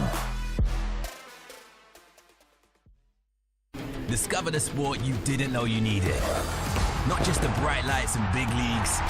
This is backroads and bases. Grit and guts. Full throttle action. We're talking touchdowns and track and field. Powerboats with A-listers. Gravity-defying skaters. High-flying volleyball. Home run hitters. And pillow fighting. Because why not? Unmissable. It's all here. Discover more on DAZN.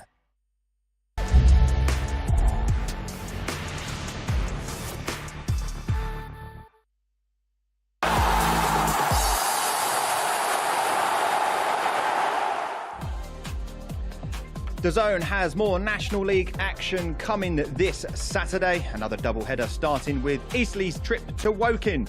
The show starts at 12:30 and then we're off to Roots Hall to see if Southend can keep their playoff hopes with a much needed win over their visitors, Wealdstone. We're live at that one at 5:15. And then it's Solihull Moors versus Rochdale on Tuesday, April 29th. Can Rochdale take advantage of their final game in hand to cement their place in the playoff picture? It's all live on the home of the National League, DAZN. And you can catch all the highlights from the National League with our highlight show from Easter weekend. That is at 4 p.m. tomorrow and available on our YouTube channel. Head to youtube.com/DAZN Sport.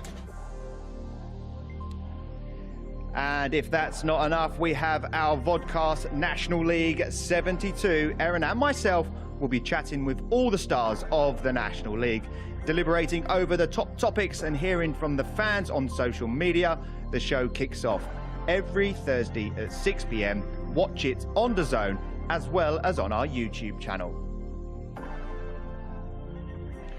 Plenty for us to get through here on this Easter Monday in the National League. Chris just did a big sigh of relief there. It was a deep breath. There was a lot to get through, guys. But, Sam, it looks like Barnet were the big winners today, weren't they? Yeah, no, they'll be looking at those results and they'll be pretty happy with it. You know, they've seen off pretty tough competition in Sutton today. And, you know, it's just the cherry on top, really, that York have gone and drew to Oldham. You know, it's adversity, isn't it? And they've overcome it countless times this season. And I think that's kind of the motto Brennan pushes at the club. I think he's always talking about adversity and how you've got to overcome it if you want to be the best. And they've done that today perfectly, and they've picked up the 3 points they needed. We saw the emotions of Dean Brennan there when that third goal went in. Just how much will that mean to him? Well, it means a huge amount to him. You know, listen, when he joined the club, his remit was to try and keep the club in the division. You know, try and keep the club alive, and he did that with flying colours. Last season he was disappointed because they'd had such a good year and came so close, and in that playoff game against Solihull they just didn't turn up. You know, he was adamant that this season was going to be different and that they were going to go one better. He set his team a target of 100 points. You know, he said it at the beginning of the season, we're going to go and get 100 points and that will be enough to get us in the Football League. They are literally within a whisker of taking this team back to the Football League and back to a place where they belong. Well, we can now hear from the man himself. Dean Brennan is standing alongside Fuad. Okay. Dean, huge 3 points, takes you one step closer to becoming champions. How are you feeling right now? Yeah, obviously delighted. Obviously the last 3 games haven't gone how we wanted them to go, but look, our effort today, our commitment, missing big players, Miles, Kenlock, Idris Khan, they're missing for us. They're huge players for us. The other players have stepped in and done the business today, so we sort of know we need 1 point for the next 2 games, but my target's 100 points. That's what it's been all season, and that's what we want to achieve. 1 point needed against Aldershot, but it is at home. You got the fans there. You could win the championship at home. How are you feeling for that and excited? Yeah, look, listen, we're humble now. We've got to dress ourselves down and go again. Tommy's teams are very good. They're very eccentric, play a lot of attacking football, so it's going to be difficult. So we got to get the Hive rocking. This is dream stuff. This is the opportunity to win the title at the Hive a week before the season ends. So look, we know how difficult it's been. You see how difficult the last 3 games have been for us before today. So we'll do all our work on the opposition, and hopefully we can take it to them. 1 point doesn't sound like a lot, but how do you keep your players mentally focused for something like that? No, they've been focused all season. You know, they've been at it. You see them at it today. Different scenarios. We were up against the sort of down the hill first half, especially the back end of the first half. But I thought they stepped up at half time. I got into them a little bit, how we could hurt them, and we did that. I saw that 3rd goal go in. I was right next to you, and it meant a lot. It looked like it meant a lot. You were celebrating. Talk to me about your emotions when that 3rd goal went in. Yeah, obviously it's a little bit of relief as well, because the game's tense. It's 2-1. The game, there wasn't a lot in the game up till that. There was some big moments in the game as well. They felt they had a penalty in the first half before the one they got. We felt we had one. We missed a great chance in the first few minutes. Lee Unlove was a free header from 3 yards. So you're sort of thinking, is it going to be a day? So the main thing for us now is to just keep our feet firmly on the floor. That's my job. That's what I got to do with the team and the players. We'll be in tomorrow, recovery, off Wednesday, 2-day prep for what is the biggest game in our football club's history. Dean, thank you so much for your time and congratulations today. Thank you.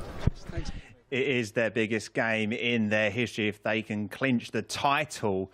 But what I love about Dean Brennan there is when they said 1 point, he went, no, our target's 100 points. And he's been saying that throughout the whole season, hasn't he? Yeah, he has. Listen, he knows that his team are capable of doing it. What he's done is accumulated a group of players that he knows has the capabilities of going, and if Barnet are able to get 100 points this season, that'll be the highest tally that they've ever got. He wants to make history at this club. You know, he's not just satisfied with just winning the title, just getting promoted.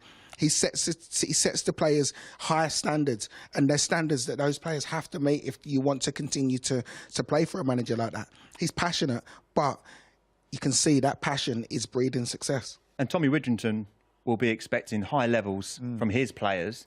They don't want to make it easy for them because they've got a huge FA Trophy final. So those players will be fighting for places. Of course, yeah, they will.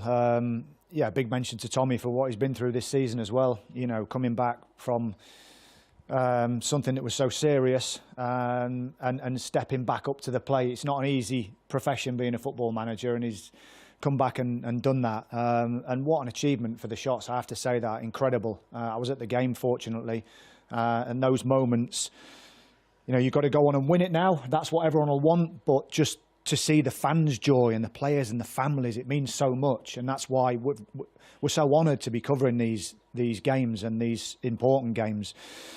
So, yeah, it's going to be an interesting game. He won't want a title being won in that game, that's for sure. So they'll be preparing as best they can. Well, let's take a look at that 3rd goal then for Barnet, which had Dean Brennan running up and down the touchline. One hand on the trophy, Aaron. Yeah, and this is a pattern that we see them do many, many times. It's a fantastic delivery, and, you know, they know if they can isolate Aluwu, then they're going to be able to score goals from that. We've seen it time and time again. But just look at the reaction from Dean Brennan and, you know, the whole Barnet bench.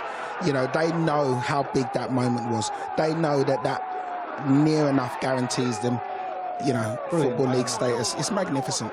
Brilliant header. You know what, as well, the detail of the short, you talked about short corners, the detail of dragging players out to have that forward momentum to set it back. So when the ball's delivered, he's on his own. Brilliant. Training ground move, delivered, under pressure. What a great header.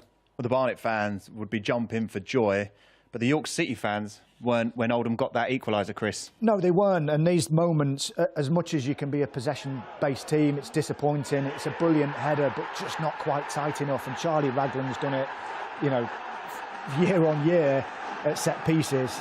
The following, I have to say, fantastic from Oldham again, which silenced the Yorks. fans who have been fantastic, I might add. It's a bit of a hammer blow.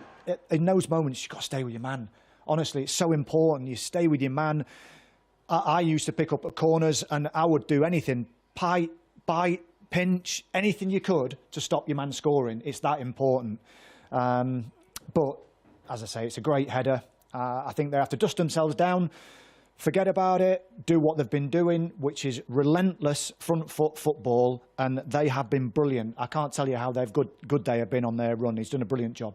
The Barnet fans were ecstatic. The York City fans were disappointed. It's fair to say, Sam, the Maidenhead fans, deflated. Yeah, I think that's the best way to put it. There is still a chance, of course, but after seeing the performance of today, I think, deflated is probably the best way to put it. They didn't really seem to put up enough of a fight when it mattered most. So, this goal from Cisse, it's been the story of their season. They failed to defend deliveries into the box too often, which is, again, uncharacteristic of a Devonshire side. It came from a fairly simple cross.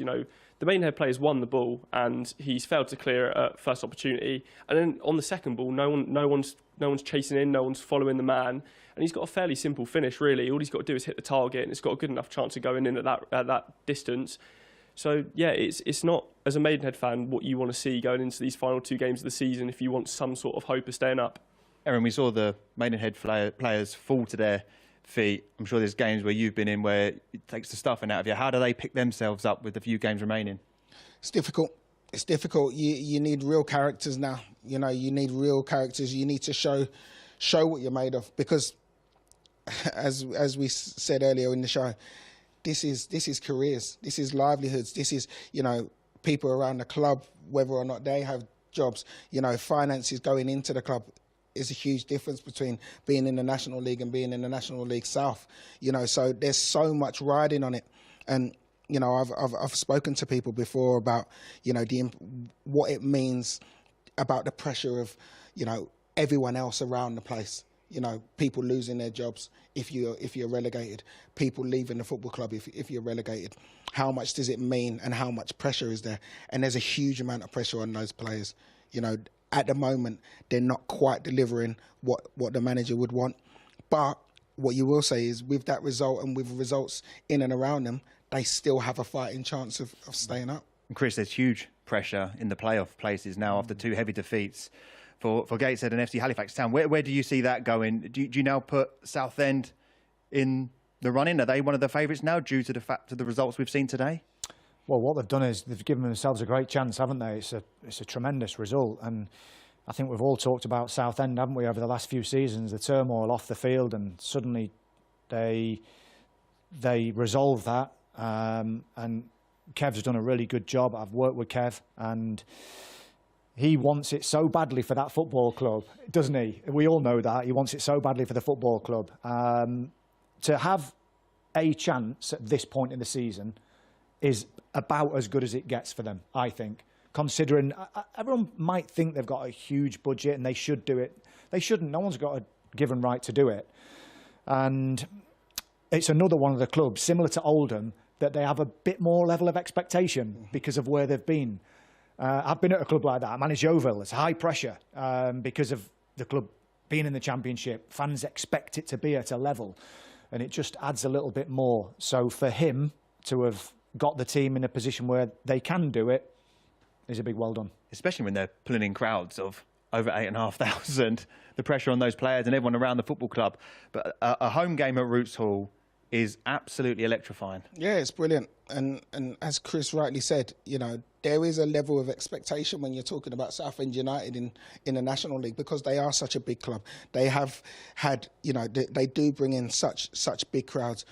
But I think what we've tried to hammer home all season is that there has to be a level of patience and things have to be put in perspective. Last season, we wasn't sure whether or not they were even going to be able to kick a ball because, going into administration and the embargo and everything that went with that. The takeover's gone through, but all of a sudden everyone thinks, oh, well, that's it. Southend will just go and run away with it now. there isn't a huge amount of finances after all the bills have been paid to now be able to go out and cherry pick your players. So there needs to be a little bit of calm and a little bit of perspective employed, you know, when we're looking at Southend. But again, rightly so, the job that Kevin Mayer, Darren Curry and the rest of the staff have done has been absolutely magnificent, and it would be fitting if they got into the playoffs. We've got 3 brilliant football brains here and knowledge. Put your neck on the line then. Mystic Mac, Sam, Chris, have a think. Who do you think is going up from the playoffs? For me, it's got to be York. I think today puts Barnet, obviously, if there was any doubt in Barnet's minds whether they were going to win the league or not, I think it's fair to say they'll hopefully would have won it by now. So no one's going to want to play York in those playoff matches. They're absolutely relentless going forward. You know, they will just pick you apart slowly and carefully if you give them the opportunity to. And I think with a goal scorer like Pearce, big pressure moments, with a big crowd behind them, I think it'll be very difficult to beat them in a playoff situation. Mystic Mac, anyone but York? Well, I would say York. I would say. Who do you think to be their closest competitors York, but then? Listen, I think if Southend get into the playoffs, I think they will run it very close. I think that, again, just because of the history of the club, because of how much they want it, the fact that all the odds have been stacked against them for years, and they've managed to, if they manage to claw themselves into the playoffs, I'm going to go with them. Chris? Well, there's a lot of Gateshead, Forest Green and, and Oldham fans. Yeah, what about us? It's one where I just think sometimes a huge support can help you. I wouldn't rule Oldham out. I wouldn't rule them out. Just think that sometimes in adversity there can be a little bit of a spark. I know it's only a point today, but maybe be an outside shout. OK, well, let's have a look at the league table as it stands after today's fixtures. Oldham, who got a good point today, they look to be almost secure in the playoff places. FC Halifax Town and Gateshead both losing, and as we've been mentioning, Southend picked up that emphatic victory this afternoon. The gap now is just 2 points. Do Altrincham, we have not mentioned them much, Chris. Do they have a bit of a shout for it?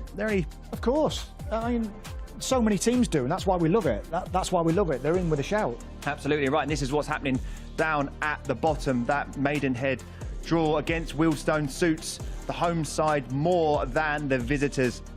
And Dagenham and Redbridge are still, you did say this, Aaron, didn't you? You did pick them. They were on a slippery slope. They find themselves in the bottom 4 with 2 to play.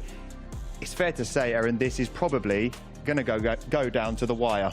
Yeah, it is. And, you know, you've got to say Boston, you know, they've been on an absolutely magnificent run, and they're still in with a chance of going down as well, having lost 3-2 to Solihull today. So, listen, it's going to go down to the final day. Make no mistake about it. I think that all of those teams are fighting for their lives. But, listen, may the best team win come the final kick of the season. OK, well, let's have a look at the next round of fixtures in the National League. As we mentioned, Woking taking on Eastleigh in that 12:30 game. Can Barnet clinch the title at home to Aldershot? Just how big is this game going to be now? Boston United versus Gateshead. Dagenham and Redbridge have it all to do against Altrincham if they are going to stay in the division. Maidenhead know a big win is needed against Ebbsfleet, and there's lots of other games going on in and around the playoffs. It's set to be an incredible game, and Southend United taking on Wealdstone as well is one to look out for. It is packed. The fixtures there, each one means a lot to all these clubs. OK, but that's not just what we've got coming up on DAZN. Next Sunday, DAZN is bringing you a double header from the UEFA Women's Champions League. Chelsea welcome the current holders Barca to the bridge to see if they can make the final in Lisbon. We're on air at 1:30 for that one. Then we cross the channel to France for the second leg of the UEFA Women's Champions League game between 8-time winners Lyon as they take on Arsenal. Can the Gunners overcome the 2-1 deficit from the first leg? And all of these teams will be hoping to play in Lisbon's Estadio José Alvalade, the setting for this season's UEFA Women's Champions League final on May 24th. available on DAZN, the global home of women's football. And we are home of the squared circle. Just look at some of these fights coming up. Starting this Saturday, an old rivalry will be settled following their bad-tempered build-up. It's live on DAZN in front of a sellout crowd at the Tottenham Hotspur Stadium. It's Fatal Fury, Eubank versus Ben. Buy now at DAZN.com/boxing. And then it's the first of 2 epic nights on DAZN. It starts on May the 2nd as Ryan Garcia goes head-to-head with Rolly Romero. It's live from Times Square, presented by Ring Magazine and powered by Fatal Fury, City of the Wolves. Then the following night, on May the 3rd, Canelo Alvarez will challenge undefeated William Skull for the undisputed super middleweight title, making his debut fight outside of the US or Mexico. Pick one or go all in with the Knockout Weekend bundle. It's exclusively live on DAZN, available to buy now. And then there's even more boxing. We are littered with brilliant fights here on DAZN. It's Johnny Fisher versus Dave Allen. The British heavyweight rivals are set for a rematch on May 17th in London, following a controversial split decision win for Fisher in their first fight in December, which took place on the undercard of Usyk versus Fury 2. It's all happening on the home of the squared circle, DAZN.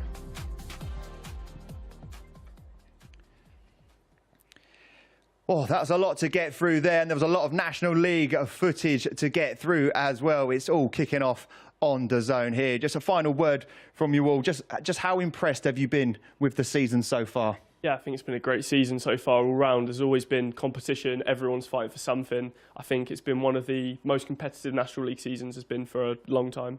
Chris, you echo that? Yeah, just a pleasure to be with everyone today. Interesting. Top and bottom of the table and seeing how it plays out. And there's still so much to play for with 2 games to go, which is incredible considering how long a season it is. Aaron, it's been a brilliant season. There's still more to come. Yeah, there's still more to come. There's still going to be more twists and turns. I think that Barnet have got one foot in the Football League, but who joins them through the playoffs? We don't even know who's going to be in them yet. So, yeah, there's still lots to play for. The National League is going down to the wire. Who will beat the drop? Who will be in the playoffs? And who will get promoted to the Football League? You can watch it all unfold on here, DAZN, the home of the National League. Goodbye for now.